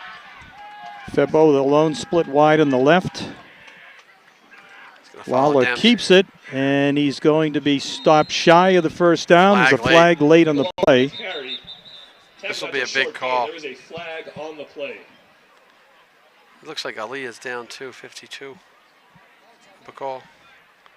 He's been banged up. Ali, 52, has been banged up a lot here the last part of the year. Face mask. So the Wildcats are going to be able to extend the drive, I think, presuming it's a defensive face mask. Yes. It is. Okay, that's going to bring the ball outside the 45, almost to midfield. Maybe inadvertent face mask. Give the Wildcats another first down. So the automatic first down helps there, not so much the yardage, keeps the play alive. You've eaten up just about, we'll come on a minute and a half left. We've eaten up half the quarter. By the time Tewksbury gets the ball back, no matter what happens, we're going to be down under 6 minutes or at the 6 minute mark. So exactly what Coach Turner preached and wanted to do was ball control, keep them close. Okay, Lawler in the backfield, back to pass, looks downfield, scrambles. He scrambles off to the left, cuts back, but he's going to be stopped for a loss of about a yard back to the 39-yard line. Just nobody open. Yeah, he had Febo double covered here, close near side. That's an opportunity. That's an area where Michael's not been he hasn't been a quarterback his whole life. That's one spot where I wish either he tucks it and runs earlier or just throws that ball out of bounds and away once he gets out that tackle box. Again, now you're behind the sticks with the second down. And like I said, the clock is running, but you still need to be able to score the football. I believe Febo was the only one in the deep pass route. Anybody else was all congested in the middle of the field, and it didn't look like anybody was open from up here on the sideline. So now we got two wide receivers, another one off to the offset right, hand off to Iasconi, and he's going to be grabbed on the far sideline. Nice tackle there, once again by Manny Mangata. Again, Chris, that's the situation we always talk about running north-south. He might have had a little bit of lane to get about 1 or 2 extra yards. Instead, he tries to bounce that outside, therefore not picking up the yardage he needs. Now we're getting to the point where if they pick up 6 or 7 yards on this play, I wouldn't be shocked because you're just shy of the 50 that coach goes for it. But here's the play you want to. They're going to throw here because they brought Lawler and Sands in. But here's the play where you want all your receivers understand that you got to extend past the 50 before you come back to the football. So 3rd and 9 for the Wildcats. Big third down play. 4 wide receivers out. See if Tewksbury mounts a blitz. They do. They have extra man coming. Ball is downfield, and it's going to be incomplete. Intended for Connor Lovell on the far side, right about midfield. Yeah, the back there, Sconey did a good job picking up the blitz. It looked like the pass from Lawler was just a little bit short, just a little bit off target, and almost intercepted. Lovell was the intended receiver. Again, you got to try to convert that. That whole series of downs was predicated upon the first down, technically sack of the quarterback where you were 2nd and 12, and now you get behind the chains a little bit and you got to punt. So Hunter Sands will be in to boot the ball away. He's going to be a single man deep back for Tewksbury. Sands will stand at about his 27-yard line. Oof. Another bad snap. Ball is away, and it's angled away from the receiver, so it's going to be inside the 30, down to the 25-yard line where it's down by Gus Lambert. Good change of field positions here, and then let's give it to, we're going to change the color guy. Chris, you're going to stay on play-by-play. Andrew is going to take over the color spot for me. I can sit back, relax, enjoy the game. Hand it over to Chris and Andrew. So the Tewksbury's first drive of the second half. They really built some momentum toward the end of the second half after the Wildcats kept on making minimal mistakes. So anyway, Vinny Ciancio, again, right under center. Pitch back to Johnson. And he's going to be stopped for a short gain of 2 off to the left. Yeah, Chris, on that last drive for Wilmington, they only gained 26 yards, but they took up half of the third quarter clock. We talked before the game about Craig Turner wanting to have long, sustained drives, but to get under 30 yards and halfway through a quarter, not good football. A lot of shooting themselves in the foot in their backfield. 2nd and 8 for the Redmen. Cam Kearney now split wide on the right side. Inside handoff. Good Good strong run by Manny Mangata off right tackle. Is going to be stopped after a gain of about 5. Going to bring up 3rd and 3. That's the first time we've seen him carry the football since fumbling in the second quarter. 8 of 4 on the play. But Hunter Johnson now has run north of 60 yards after not playing at all last week against Tewksbury. He was severely missed in that game. So we're going to go with a empty backfield. Ciencio by himself, 3 wide receivers left, and then 2 on the right. Looked like a little motion at the beginning. And let's see if the Wildcats, great coverage there. Great coverage on the far side by Nick Iasconi. Took down the wide receiver, Shakes King. I'll make it King Shakes. Sorry to his family over there. First time we called him today. That's just a great stop by the defensive back, Nick Iasconi. He was a transfer from Shawsheen Tech after his freshman year. What a big impact player he's been for the Wildcats in these last 3 years.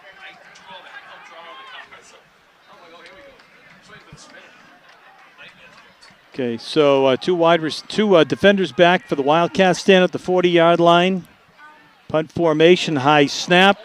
Ball is away, a low kick.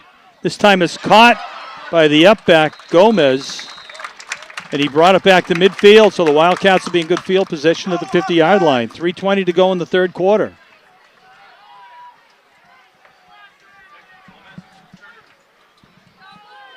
Ben Barrasso's punt is returned to the 50-yard line. But Wilmington takes over. First down and 10. Color for back-to-back. All right, we're going to go over to Andrew doing the play-by-play. Jim Boyle back here on color. Thanks to Chris Neville. This has been a really good 3-person booth with only 2 mics. Done a great job, Andrew. 3:20 to go in our third quarter. Wilmington with the football, trailing by 7 right at midfield after the big 3-and-out stop. Lawler in the gun. With a back off to his left, that's Iasconi. He fakes the give on the read option, evades one tackle outside the numbers, and then brought down by Kenny Wynn. Forward progress pushes him to the 48-yard line. I will say one thing, Andrew. Tewksbury does a really good job with their tackling. I mean, they're not missing tackles. They're in the spots they're supposed to be in. Wilmington has been really controlling the football this quarter, but it's going to be a matter of can we put the ball in the end zone. Lawler had 22 rushing yards in that opening half. Just 1 for 4 passing-wise, and then they had an incompletion on the opening drive of this third quarter. We are under 3 minutes left in this third frame. This quarter has been flying by. 2nd and 8 from the Redmond 48-yard line. Lawler inside handoff. Good hands job. it off to number 22, that being Gus Lambert, who keeps turning the legs, and that's a first down at the 40-yard line. Gus Lambert, your change of pace back. We've seen Murphy, we've seen Iasconi, but Lambert getting just his 2nd touch of the afternoon. And Lambert, a sophomore, they've run that play very effectively all year. That little inside handoff, little like a counter play coming here to the left. Lambert kept his legs churning. And again, this is exactly what coaches talked about. This is how he wants to win. This is how he's going to win the game, by doing exactly what he's doing. It's not sexy, it's not fun, but this is what you do. That's hard-nosed, gritty football, we like to call it. First down and 10 for the Wildcats on the Redmond 40-yard line. 2 minutes to play in the third. Redmond lead 14-7 in the 89th Thanksgiving Classic. Lawler hands it off, this time off left side to Iasconi, wrapped up in the backfield. Just beating his man off the line of scrimmage, number 57, Colby Mangata again, as it's been the Mangata brothers who have gotten the backfield plenty of times today. And again, there's an emphasis. I know that you've been with us all year, Andrew. One of the things I always talk about is running north-south. Coach Stern not happy with the option call because there's probably a read option for the quarterback. But again, Iasconi coming east-west. Tewksbury's doing a great job taking away the edge. So therefore, going east-west, you're losing yardage instead of going north-south. You might pick up a yard and just gain nothing. It's a 2nd 11 for Wilmington, losing a yard on that last play. Back to the Redmond 41. Lawler rolls out right, pump fakes, now will tuck and run, bounces outside a hit, outside the numbers, then slips through a couple more tackles, and then swung down at the 36-yard line. A gain of 3 yards makes it a more manageable third down. Exactly right, Andrew. Manageable is what you want. This is 2-down territory. We got 1 minute left in the quarter. But again, this is what you want to do. You gotta if you're gonna go third down and 11 or 12 versus third down and 5 or 6. You're always of course you're going to take the 5 or 6, but that's what you want to do here. You got 2 plays to get 6 yards. See what he got cooked up here. Lawler being able to scramble really helps. Wilmington needs that big playability here on third down. Look for number 5, Christian Febo, at the top of your screen to do so. It's a 3rd and 6 from the Redmond 36.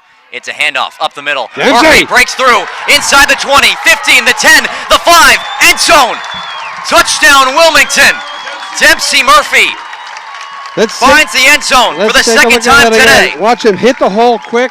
Nobody at defensive back to stop him. Dempsey scores. What speed he shows, as his felt body and his ankle must be much better. Again, that play was all made because we've been pounding the ball. Safeties are coming up a little bit too high to the line of scrimmage, and Dempsey beat the play. Big play ability, 36 yards for the senior captain, Dempsey Murphy. What a story he's had this season, that being his second score of the day. And Hunter Sands is on for the extra point to try to tie this ball game at 14 apiece. Ooh, bad snap. Bad snap popped up by Sands, and this kick is no good. It's wide right, and Wilmington trails by 1 with 25 seconds to go in the third quarter. Big missed opportunity, Jim. Exactly right. Again, Hunter's been really solid all year long. The bad snaps, that's about the third or fourth one we've seen. The bad snaps really messed the timing up of the kicker. He was a little late to it because he had to wait, kicked it to the right side, and it was, again, you get the big play, and then now you're down 14-13. But the big playability goes in the hands of Dempsey Murphy. 36-yard touchdown makes this a 1-point game after the failed extra point. We talked about throughout the drive, Wilmington, chunks of yardage, 2-3 yards. You bring the safety down, and Dempsey Murphy just explodes out of the backfield. And he beat everybody. Once he hit the hole, I mean, what I'm impressed most, Demps, if you're watching this on replay, Demp, is the speed after you hit the hole was phenomenal. I like that fact. You got through the hole, you made the play yourself once you hit the hole. Big play, but again, a big missed extra point. That's why the Redmen lead 14-13, just 25 ticks to go in our third quarter. Big momentum drive after Wilmington forced a 3-and-out, find the end zone, but again, can't capitalize on the extra point, staying a 1-point Redmen lead. Alongside Jim Boyle, my name is Andrew Del Piana on WCTV and Tewksbury TV for the 89th edition of the Thanksgiving Classic between Wilmington and Tewksbury. Hunter Sands tees it up at the 40-yard line, a low dribbler that stays on the turf. Caught at the 29-yard line by Olu, who runs up the middle between the hashes, extends the football to the 35-yard line, and a gaggle of blue jerseys pushing and shoving at the end, and he'll be marked down at the 36-yard line, and that's where Vincent Ciencio and company will take over. The logic on that kick, Andrew, is something I've seen Coach Schroeder over the last 7 years of his reign here, is if he sees that he's not getting good kickoff coverage, he'll shoot the ball right into the ground to about the 30, 25-yard line, force the defense, to force the receiving team to have to bend over, pick it up, get your men downfield so they can't set to return them. We've seen a long return early in this game by Tewksbury. That avoids that. Redmond set up shop at their own 36-yard line, 17 seconds to go in the third quarter. Ciencio turns and hands off. Hunter escapes the tackle in the backfield. As number 8, Antonio Slominski had him wrapped up, but Hunter just being 5'7", 160 pounds, he can slip out of those. Now Smo coming off his number 8, Smo coming off his left end, did a good job. That'll be the end of the quarter. So with that, we've played 36 minutes of action. Our score, Tewksbury 14, Wilmington 13, here in the 89th Annual Thanksgiving Classic. And now we'll take over our sponsors after this in just a moment. So as we get ready to go, our thanks to our Under the Light Season 2 sponsors. We've got John's Sewer and Drain Cleaning, the name to know when your drain don't flow. We got CMS Plumbing and Heating, thanks to my buddy Dave, got that heat pump installed in my house. We've got the Wilmington Sons and Daughters of Italy and America. We've got B&B Training and Development, and thanks of all to the Wilmington Knights of Columbus. Then we have our general TV sponsors for the football season. We've got Dandelions Ice Cream. I know they're closed for the winter, but don't forget to get out there for that good Richardson's ice cream. We got Vitality Spa, We've got Tewksbury, Wilmington, Elks Lodge. We've got Stir. We've got Tremezzo. Thanks for the pizza all year long. And we've got Wildcat Touchdown Club, the parent club that helps raise money and get all these things put on broadcast. So thanks to all our sponsors. Thanks to our Powered By sponsors, to our regular sponsors. Couldn't do it without them. Andrew, here comes Tewksbury. Get your popcorn ready. It's fourth quarter time with the Redmen leading by 1 second and 10. Pitch out to the left side by Johnson. Escapes the initial hit and then pounded back at the 34-yard line. That was Colin Aller, number 10, coming up from his safety position. So they're really bringing, again, just like Tewksbury did in the last drive, it's coach is really starting to bring his safeties up to help them have them make the defensive plays to not allow that sweep that I don't know what we're going to call it. Whenever they pitch it out to come wide, it's really done a good filling that gap. Big play right here, Andrew. First time this game we've seen Hunter Johnson lose yardage on a play. They initially had him wrapped up in the backfield, but then the second wave of blue jerseys in on the stop. A loss of 2 yards. It's 3rd and 12 from the Redmen 34.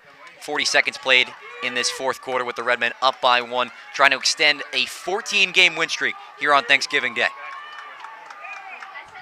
Ciencio, 3-step drop back, looks right, throws down across his body, down the near sideline. The pass incomplete, looking for Cam Kearney. In coverage was number 4, Tiago Gomez. Gomez got caught up a little bit there, a little bit fortunate, and he's going to yell at me at school on Monday, but Tiago did knock that ball down, but got a little fortunate there that as he was backpedaling, the ball was a little bit short. Again, that was only like a third. Was there a flag down? We do see one in the backfield at the 27-yard line. Which is not going to be pleasant for the Wildcats. A roughing a passer penalty on 3rd and 12. And that is an absolute killer for Wilmington. Those mistakes are things you do not want to do. You're absolutely right. Killer is not even the word for it. You got to avoid the little and big mistakes. You have stopped Tewksbury the first 2 possessions of this half. Tewksbury's now going to be able to run clock, but again, this is the things that coach has been preaching all week long is got to stay in the game, got to keep your head in the game, got to maintain composure. That 3:15 keeps the drive alive for the Redmen. Now at their own 49-yard line. Handoff once again for Hunter Johnson. Bounces to the outside. Can't meet the corner. That being number 5, Christian Febo, who usually does his work on the offensive end. Great wrap-up tackle at the feet. Again, Febo, one of the cornerbacks, so he's a coverage guy coming up to make the stop. Now I wouldn't be shocked to see, again, I don't know how Howard, I do not watch Tewksbury a lot, but here, if you play action here right now, you got the 2 safeties biting, you might get man-to-man coverage on the edge. A minute 30 played in our fourth quarter. Tewksbury 14, Wilmington 13. 2nd and 9 for the Redmen, right at midfield. Handoff for number 14, Tyler Barnes, one of the 17 seniors. Fights right into a bunch of blue jerseys. That being number 36 on the stop. That goes for Julian Chella. And knocking him down after 4 yards of a gain. We're 2-play territory here, Andrew, again, where we are in the field. They're going to continue to run the football, obviously, and again, there's where that little counter play coming in. Chella had to step up and make that tackle. I think he's here on the end, too. He's D-end. Ball left hash, high formation for the Redmen. Ciencio fakes the handoff, rolls out right, looking for options, has a man on the sidelines, but it's dropped, incomplete. Looked like the Kansas City Chiefs game on Monday night where the Chiefs receivers just couldn't catch Mahomes pass. That was a really nice play. Good play by Ciencio. Or is that how you say his name? Yep. Ciencio, number 11. Again, I apologize. Mr. Boyle sometimes screws up names. This is what happens, right, Andrew? So, again, 4th and 5, a big call here. I would think he's going to go for it, but he's got the 1-point lead. Or could they quick kick? But he's going to go for it. This will be I will have to say, play of the game. Cam Kearney had his fingertips on it, was just waiting on the far sideline to bring it in. No one was within 3 yards of him and just couldn't make the basket catch. That's up 4th down from the Wilmington 47. The Redmen offense will stay on the field. A big play in this game. Ciencio comes under center in the eye with 2 receivers to his right. He fakes the handoff. He's going to launch it downfield, roll out to the right, looking for the same play design, working towards the sidelines. Lets it go down the far sideline. This time it is out of bounds. Caught by Kearney, but there is a flag at the 45-yard line. It's going to be a hold, right, I would imagine? Holding against the Redmen. Ciencio buying time, running out to the far sideline, had Kearney downfield. He makes the catch, but all for naught. It's coming back, and Brian Elward is livid on the Redmen sideline. Well, one of the things here with Wilmington's season all season long is one of the things I've always preached is where our quarterbacks are get beat deep like that. If the quarterback scrambles, some reason they'll jump up a little bit, and if they didn't settle back. You can't let anybody get behind you in that. It's a long distance. Now I think he's going to punt, but that was a really nice play by the quarterback there. Again, aided by the hold, which is probably why it was so easy to pitch it. But again, our defensive backs have to understand that it's been something like I've seen all year. And they played really well, but every once in a while they get caught. The Burlington game, a classic example here. Burlington, Tewksbury had a tough game. Burlington game, we were getting beat deep, and the quarterback just couldn't make the throw. Ben Barrasso standing at his own 30-yard line to kick it away on 4th and 15, neglects the 4th down conversion. 2 men back to receive deep for Wilmington. It's a high snap called by Barrasso, and it's a high kick, not a far one. Takes the initial bounce at the 34-yard line and then taken out of bounds as the referee walks down the tightrope. He is out at the 32-yard line. Barrasso's punt goes out of bounds at the 32-yard line, and the Wildcats will take over. First down and 10. 9.5 to go. Chris puts back on the headset. A very important drive, I'd say, Chris, with Wilmington down by 1 with a chance to take their first lead of the contest. Well, after the Wildcats kind of messed up on that 4th down Tewksbury play on the previous series, and the Tewksbury was able to keep the ball. At least the Wildcats got a break on the other end by having the holding call on the Tewksbury offense on that long completion. So 9:24 to go. Lawler keeps the ball, and he gets back just about to the line of scrimmage. 14-13, 9:14 to go with the clock running here on Thanksgiving Day 2023. A beautiful day, good crowd in the stands. Always good to see the rivalry renewed every single year, even though, as Andrew keeps on reminding us, 14 years in a row for the Redmen, right? Been a long one, but this is the opportunity to do it, Chris. Down by a point. This is the drive of the game to find out what Michael Lawler's made of. So it's going to be 2nd and 10. Handoff. Dempsey Murphy bust over the 35 out to the 38-yard line. Dempsey Murphy on the carry. I think it's still a little bit too early for 4-down territory where the Wildcats are right now. What a game he has had out of the backfield. We didn't expect him to be the one that gets all the carries. It was supposed to be the Nick Iasoni game out of the backfield, that 1-2 punch. But Dempsey Murphy has filled a visible hole in the running game. He's rushed for 2 scores, 1 from 36 yards and 1 from a yard out. Another handoff to Dempsey. Bus over the 40. Going to be stopped shy of the first down, though. Going to be about a yard or 2 short.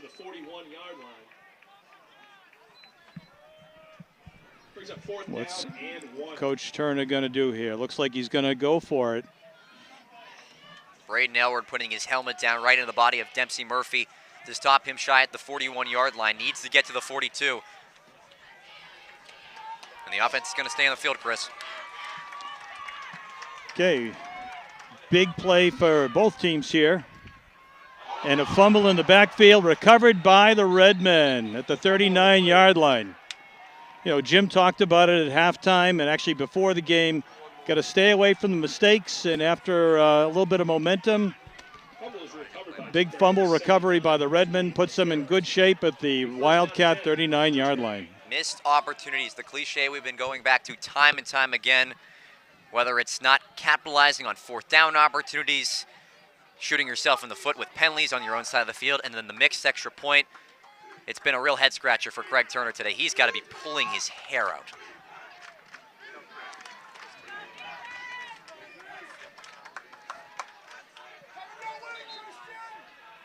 So once again, Vinny Ciancio stands behind center. 2 men in the backfield, I formation. Mancata goes in motion. Hand off to the 3rd man through Johnson, who's brought down for no gain. Iasconi. He split right through the A-gap. There were 2 fullbacks in that formation for the Redmen. Both went right up the gut. One took the B-gap, one took the A-gap, but Iasconi just ran right around his man and then ate up Hunter Johnson in the backfield. A big stop on 1st down. Antonio Smolinski in on the tackle as well. And I guess there's no rush here on the part of Coach Elwood at this point. It's just under 7 minutes in today's game. 2nd and 10 at the Wildcat 39.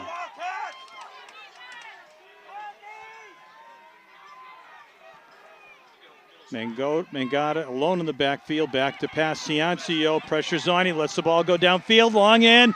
It's going to be caught just shy of the goal line. Brought down at the 1. Great pitch and catch. Ciancio's pass complete. We're going to get another look at that. Chris Ciancio all the way down the length of the field. Kearney extends the football, a jump ball, a 50-50 ball with this man in coverage, and he says, that's my football. He says it's a 50-50 ball, more like 80-20 in his sense. Just great athleticism, as he's filled in a major role for injured Johnny Sullivan today, and the Redmen on the doorstep to extend the lead. Mentioned coverage was good. Had to be perfectly thrown and perfectly caught, and it was. So 1st and 10, Tewksbury at the 1-yard line.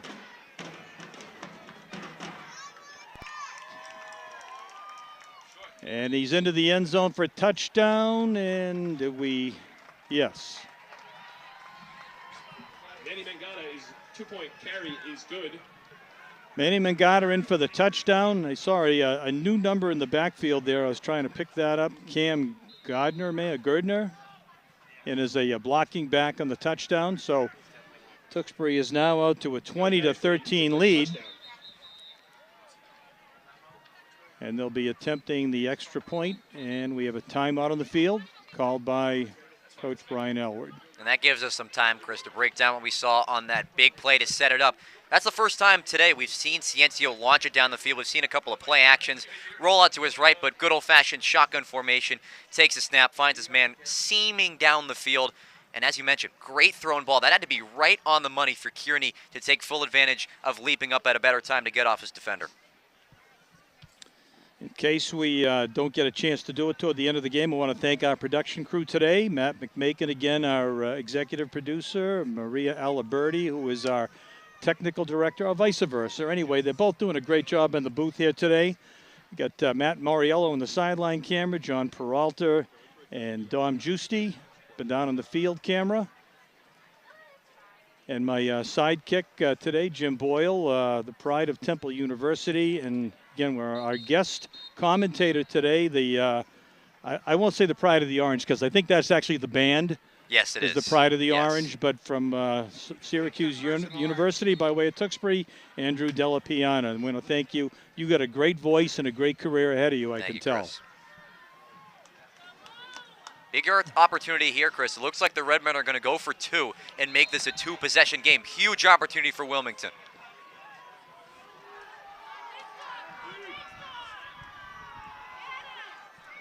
Back to pass. Man is wide open in the end zone. Touchdown. 2-point conversion is good.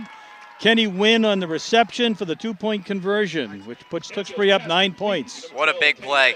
Roll out to his right. They've been throwing down the far sideline when Ciencio has done that today, but Kenny Wynn slips through the tight end position, rolls out to the near sideline, and that makes it a very important 2-possession game as Wilmington loses the football, and Tewksbury takes full advantage of the touchdown and the 2-point conversion. A good call on the timeout by Coach Elward on the far sideline to think about what he wanted to do there, and they called the exactly the right play. It looked like Travis Kelsey out there in the end of the sideline. So we'll see what the Wildcats can muster up with 6 minutes to go in today's game. Again, Julian Cella and Tiago Gomez will be deep back. Nick Iasconi will be the short man. Nick Iasconi's not short, Chris. Come on. No, I didn't mean it. I know his family's standing right next to us. I know. So. I know. He's not. He's had a great game. I want to thank Andrew for coming on. A phenomenal job. I just told him as he's getting ready to stand behind me, don't forget me when he makes it on ESPN because he is destined for a really great future in this business. Just listening to him and working with him, Chris. Okay, left-footed boot, end over end, long and deep, taken at the 10-yard line by Gomez. Cuts up to the right side, good blocking upfield. He's out to the 24-yard line where he's taken down by, 14 and 33. Give him a shout out, Tyler Barnes, and we don't have 33 in the roster, so.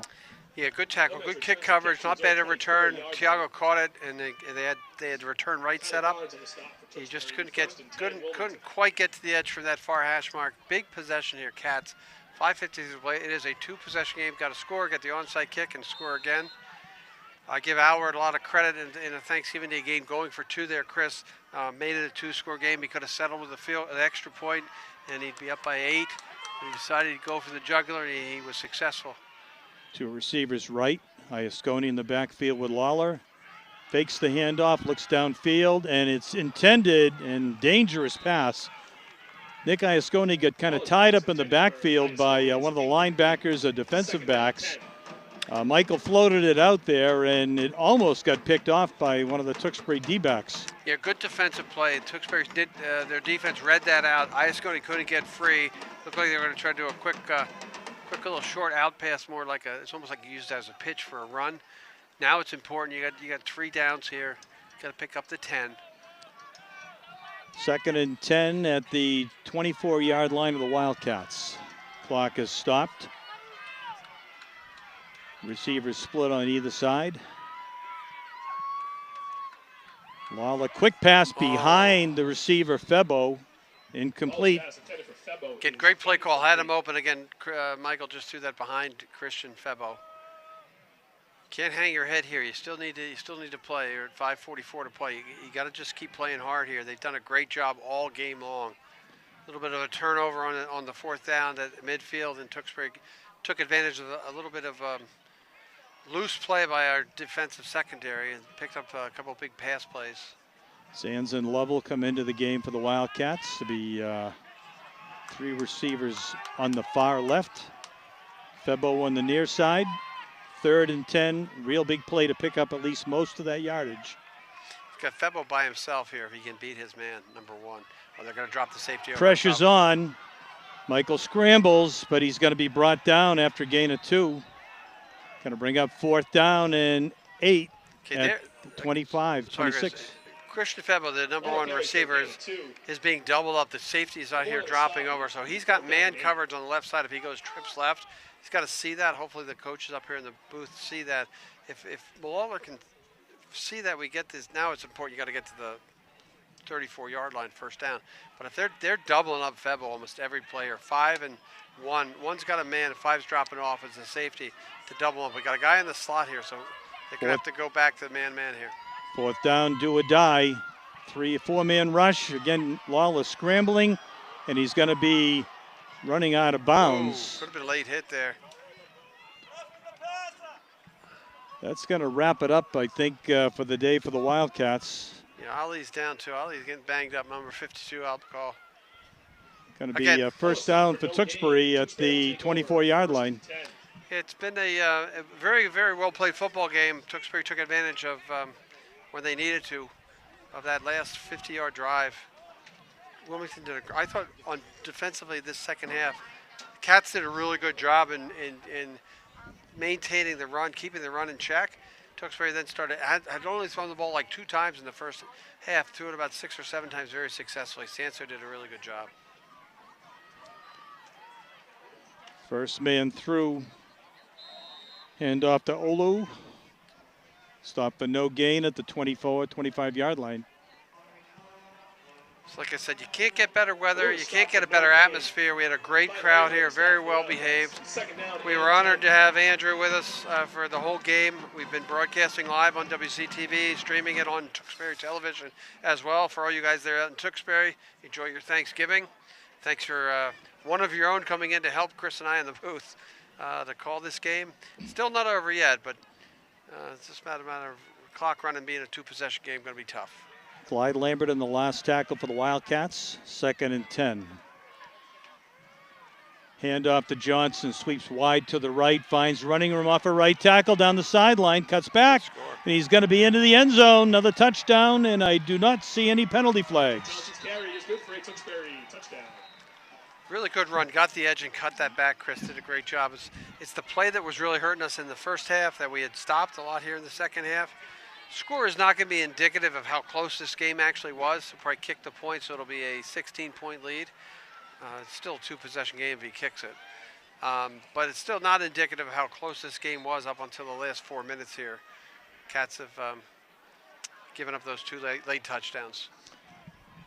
So nice run by Hunter Johnson on the 25-yard touchdown run. Going for the extra point now. Kick is up, and the kick is good again. 3:57 to go in today's game, and Tewksbury's now jumped out to a 29-13 lead over the Wildcats. You know, Jim, the second half started off well. Wildcats had a good first drive, and as we keep on saying, it seems like game after game, you know, they start to have these mental errors. They're kind of losing their focus on minor penalties. And I think, yeah, and mistakes. And big penalties. There was that big roughing the passer that really enabled the one drive. and then they fumbled on fourth. The fumble on fourth down doesn't worry me as much. They were still going to get the ball inside the 50. I think what the issue was defensively, we'd done a good job bringing everyone up in the box, even the safeties into the box, which left our cornerbacks on an island by themselves, which meant they had a man-to-man coverage, whatever passes, and Coach Howard decided, I'll throw the ball a little bit. His quarterback did a great job getting the ball to receivers, and that sort of did that. That was the passing game in the second half was the difference in getting those 2 touchdowns. Okay, once again, Gomez and Febo deep back for the Wildcats. An onside kick picked up by the up man, who actually is going to be across midfield. Looks like Gus Lambert, number 60. That's number 80. Number 80, okay. That's Muhammad Syed Jr. He'll be back next year. But this is the time, Chris, in reality. This is as you're, look at the clock, you're under 4 minutes, you're a senior. Most of these kids won't put the football helmet on again. Hopefully they'll play flag football in the future. But it's a tough time. It's a game you want to really win if you're Wilmington. Yeah, and try to snap that skid. They did a good job, played really well. Okay, 4 receivers out, 5 men coming, 6-man rush for the Tewksbury, picked up. Lala lets go deep downfield. It's going to be intercepted. Can he win on the interception? Flag goes down in the return. He's out to the 20, still on his feet, out to the 25-yard line. Flags all over the place here, Chris. There's like 3 flags. There's going to be a penalty down after the interception, and this will probably be a hold up here. So wherever he returned it to is going to go way back. Yeah, there's 40 yards of flags from the 44-yard line of Tewksbury all the way back inside the 15. Yeah, quick shout out here. First of all, our senior captains, I'm going to thank them a lot. We had Dempsey Murphy was one of our captains, Nick Iasconi, a captain, Michael Lawler, a captain, Clyde Lambert, a captain. I do want to give a shout out to Captain Noah Spencer. He had to sit out the whole year with a knee injury. I know it hurt to sit and watch and wait, but he'll be back for basketball season as well. So those 5 captains, and Ali Albacol, those are my 6. I'm sorry, Ali, I forgot about you. You can yell at me on Monday if you want. So we want to thank Noah, Ali, Clyde, Michael, and Dempsey, and I'm going to miss somebody, Nick. So those guys, they're going to leave us. They have a pretty good legacy. Going to end up at 5 and 6 for the year. Block in the back. We have the distance to the goal penalty. Tewksbury first down. So they'll still run clock here. Want to make the stop down 16. There were a few penalties on the play, but ultimately the first one, block in the back after the interception, gives Tewksbury the ball at their own 6.5-yard line. As we get a chance, let me shout out Evan Waltag, Braden Almas, Tiago Gomez, Christian Febo, Joey Silva, Adam Ebert, and Antonio Smolinski. There are some of our seniors. We'll get some more as we keep going here. Oh, nice tackle. Good hit by Nick Iasconi on the tackle. Tyler Barnes on the run. And Coach Turner calls his first time out of the second half. I'll keep going down the list. We had Michael Lawler and Hunter Sands. We had A.J. Chisholm and Nick Iasconi. We had Julian Cella and Dempsey Murphy, Noah Spencer, Elijah Valdivizio, Ali Albacol, Ryan Weinstein, Charlie Rooney, Clyde Lambert. Hopefully I'm not missing anybody here in this. Nick Spencer. And that will do it. Those, I think it's, if I missed you, I'm sorry. I'm just reading off my scoreboard, off my scorecard here. Like I said, thank you to all our seniors for everything they give to the program. Hopefully they'll go on to winter and spring sports as well. Some of them are pretty banged up, ready to go. Just to make an announcement, Chris, we will go with our first basketball game on the 19th of December, girls basketball. And then following that on the 21st of December, we're going to try to do something unique at the high school, something I have not done. Usually I go high above courtside like Johnny Most, but we're going to try to do a game right at courtside so I can bring guests on and do some quick interviews to some people. Definitely want to get that Mike Maloney guy on the mic for me every once in a while because he'd be a great color guy for basketball. Mike is our PA guy here. He also does reffing college basketball. Knows a lot more about basketball than I do, and he's also the golf coach. Okay, 2nd and 8 for Tewksbury. Handoff. Manny Mangata on the carry. Alou on the carry. Oh, make it Alou on the carry. And another timeout for Turner. 14-44. Craig Turner calls a second timeout. He's going to play it out. 3rd and 4 for Tewksbury. 4. And a timeout, Wilmington. So looking forward to our next season, boys and girls basketball. We'll be covering that. We're trying to get, we will have girls hockey. Mike Mercier will do that. That first game is December 6th for girls hockey on WCTV. I've been talking to the boys at school. If they get a camera guy, I told them that I would come do some play-by-play for boys hockey at Breakaway Arena up there in Tewksbury. Indoor track continues on. We don't have bowling. I had bowling in high school. We don't have that. You had bowling in high school? Yeah, we had bowling in high school. My niece, my nephew Rob's wife was a Berks County bowling champion. This is 10-pin bowling, right, Jim? 10-pin. This they is don't the have real that stuff. candle pin bowling this down is the there real in Pennsylvania? Stuff. As Yeah. we call it down there, the big ball bowling. Yeah. So that. We'll keep that between ourselves right now. Don't make me laugh, Chris. We also have our swim team, which is co-op with North Reading. They'll be underway. Wrestling, cheerleading. I think if I forgot anybody, I apologize. We're going to try to get as much coverage as we can of everyone, especially, like I said, boys, girls basketball, and at least some hockey coverage. I'm proud to bring you Wildcat football. Thanks to our sponsors. I'll get that right after we're done. That don't have to run them. 3rd and 4. Back to pass. Ciancio downfield, incomplete. That'll bring the punting team on. As we're extending the game, I have to tell Coach Turner, I am getting a little bit hungry up here in the booth. We are pushing almost noon here on Thanksgiving. Beautiful day. Thanks to our sponsors. We were powered by John's Sewer and Drain Cleaning, the name to know when your drain don't flow. We've got CMS Plumbing and Heating. We've got Wilmington Sons and Daughters of Italy and America. We've got B&B Training and Development, and we've got Wilmington Knights at Columbus. Down to you. Ben Barrasso back in his own end zone to punt away the ball to the 2 defenders for the Wildcats who are standing inside the 50-yard line. Ball is away, and it's going to be taken by Cella at the 43-yard line. Cuts back upfield. He's into the 30, and he fights his way down inside the 25-yard line where he's taken out of bounds. Hey, hope springs eternal, baby. I think we got a chance here. Under 3 minutes play. Just got to get 2 touchdowns. 2 touchdowns, 2 two-point conversions. Let's not give up on the Cats yet. That's good positive thinking, Jim. Got to think like that. Speaking of positive thinking, next year, a lot of holes to fill on both sides of the ball. A lot of seniors graduate, and there's a lot of sophomores this year are seeing a lot of action, but they'll also be put in the forefront next year. Yeah, that's true. Only a few juniors coming back. That's true. So let's let our seniors play it out. Chris is absolutely right. We're going to have a lot of very young team next year. Okay, Lawler calls signal. Handoff inside to Iasconi, and then a reverse to, I think, Lambert, who's inside the 20, down to the 14. Up, and a fumble on the play, recovered by Tewksbury. Fumble on the play, recovered by Tewksbury. I guess hope doesn't spring eternal, Chris. You know, it's always good to stay positive, Jim. The depression is setting in. Poor Maria's up here thinking, taking me seriously. I feel bad. Like I said, I played in my last football game, like how many years ago would that be? 44 years ago. And I've never put a football helmet on again. Yeah. So I understand what you go through as you get to senior high school. This is the time of when you play these athletic events. So I feel bad for them. They gave, I think, a valiant effort, we'll say. We're really in the game. Don't think the score indicates, the final score is not going to indicate how close this game actually was. So we're down under 3 minutes, and this should maybe be the last drive of the game. Pitch back.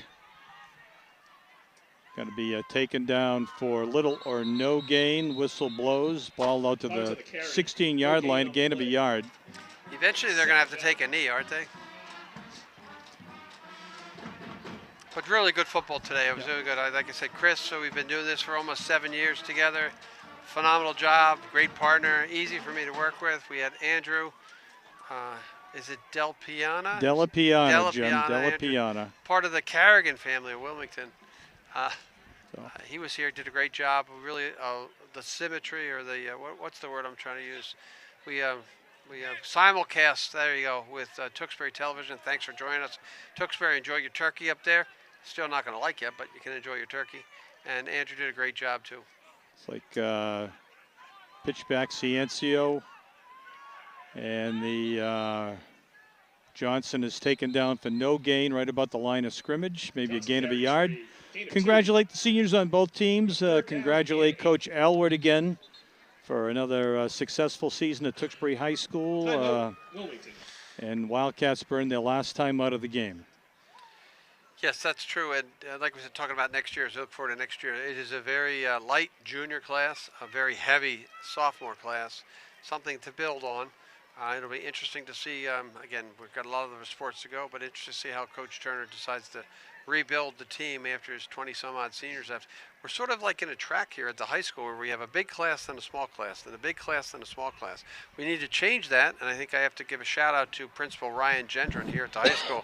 He's trying to change just the way we look and feel and the atmosphere of the high school to try to get more people involved who want to play here and stay here instead of going to the tech and sitting at a shop that they don't want to be at. So I'm going to make my sales pitch for the high school. We got great teachers. We have really good curriculum. We've got pretty good athletic programs, good AD, good assistant AD, and good trainer. Tom Nye, the training guy, who's away at Thanksgiving tonight. But again, it's we need to really continue to build our programs, and a shout out to all those people involved in the high school to help us turn the ship around since the COVID years and get us pointed in the right direction. I was going to say, Jim, anybody that has any questions about the ability of Wilmington High School students, a lot of these kids are going to top-notch schools when they graduate. Yep. And okay, quarterback pitch back, and Olu is going to be stopped shy of the. Fumble on the play. And the Wildcats did recover. You want to go back with that? Yeah, let's try to do a replay on that one. That's good. Let's finish up the season with a replay, Maria. And maybe 2 touchdowns in a minute and a half. It's Wilmington football. All right. We tried. Hey, really quick shout out to my two best friends up here, Maria and Matt. Matty, whatever we're calling you up here, Matt. Matt McMakin. Oh, Garrett. These two guys, I have to say, they run a great ship up here. They're behind the scenes. They have to listen to me like constantly, and they do a really good job. And we'll get Chris will get the camera guys. But shout out Aliberti. Matt Mariello. Yep, Matt's sitting here beside me in the stands. I'm outside the stands, so I don't have to sit right next to you and hear everything, Jim. And then Maria Aliberti. And Matt McMakin do a phenomenal job. I really, from the bottom of my heart, happy Thanksgiving, guys. And I really appreciate what you do, everything you do for me here and in the studio. Nice kick. Taken by Gomez at the 48. He cuts back, and he's still fighting his way forward out to the 42-yard line of Tewksbury. So let's see if we can keep on battling. Give the defense credit. They've turned the ball over a couple times for us. Still only 1:08 to play. Only needs 16 points, Chris. It could happen. Yeah, we need like the miracle of the Meadowlands to happen to us. I'll still give you big odds on it, though, if you want to. No, we're not allowed to talk about that on Okay, that's right. All right, again, good performance. High school band, great halftime show as always. Great year by them. Mike Ferrara and Anita DeLulo and their team. And all the best band in the land, Chris. Best band in the land. Coined by Tom Walsh back in the day. It is the best band in the land. They're great, by the way. I really enjoyed their performance. Plus, we're going to have a pep band at the basketball games. Connor Lovell comes onto the field late. 4 wide receivers. Lawler looks downfield, and it's complete. Immediately wrapped up inside the 40-yard line. Complete to Gomez. I think we have a lot of young. Might have a lot of young players out there. We do have a lot. Yes, we do. And getting a little bit of a charge by the upperclassmen on the sideline over there. Yep.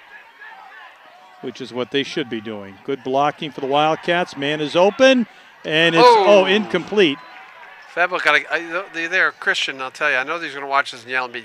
Just keep running, Christian. Keep running. That's a touchdown. Lawler got that out in front.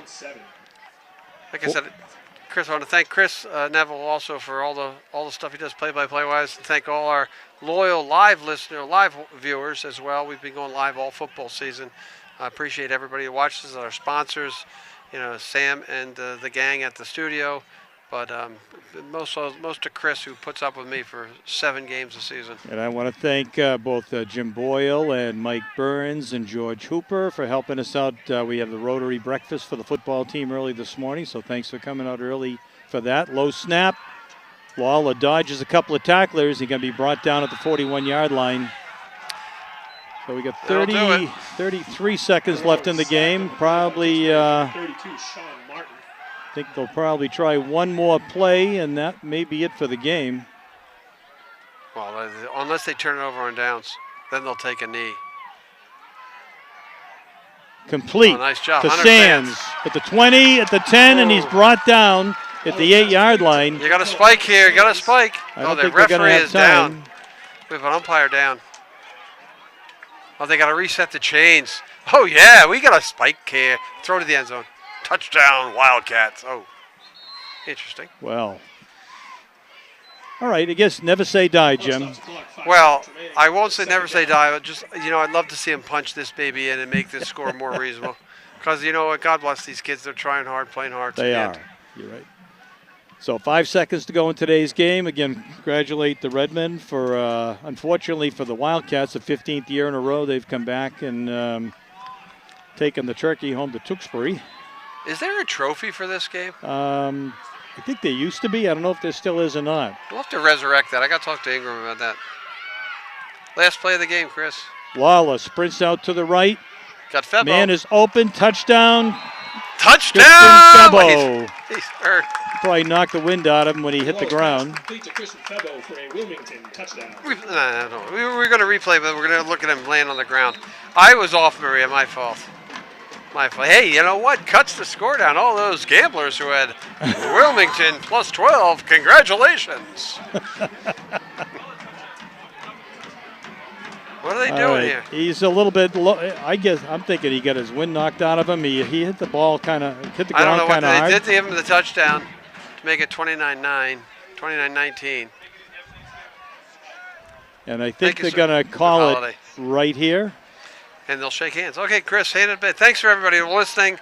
Jim Boyle, I'll send it on down to Chris for the final. Okay, so once again, Thanksgiving Day 2023 is in the books. Tewksbury Redmen 29, Wilmington Wildcats 19. Last second score by the Wildcats to make it a little bit more, decent on the scoreboard. Right. So I want to thank everybody for joining us all season long. Again, our production crew, our camera people, and we look forward to seeing you. If you want to come down and volunteer, WCTV. Oh, I see the trophy, Jim. It's still over there on the Tewksbury sideline. So thanks for joining us on Wilmington Community TV and also for Tewksbury TV. See you next football season, everybody. Have a great Thanksgiving and Christmas season. Take care.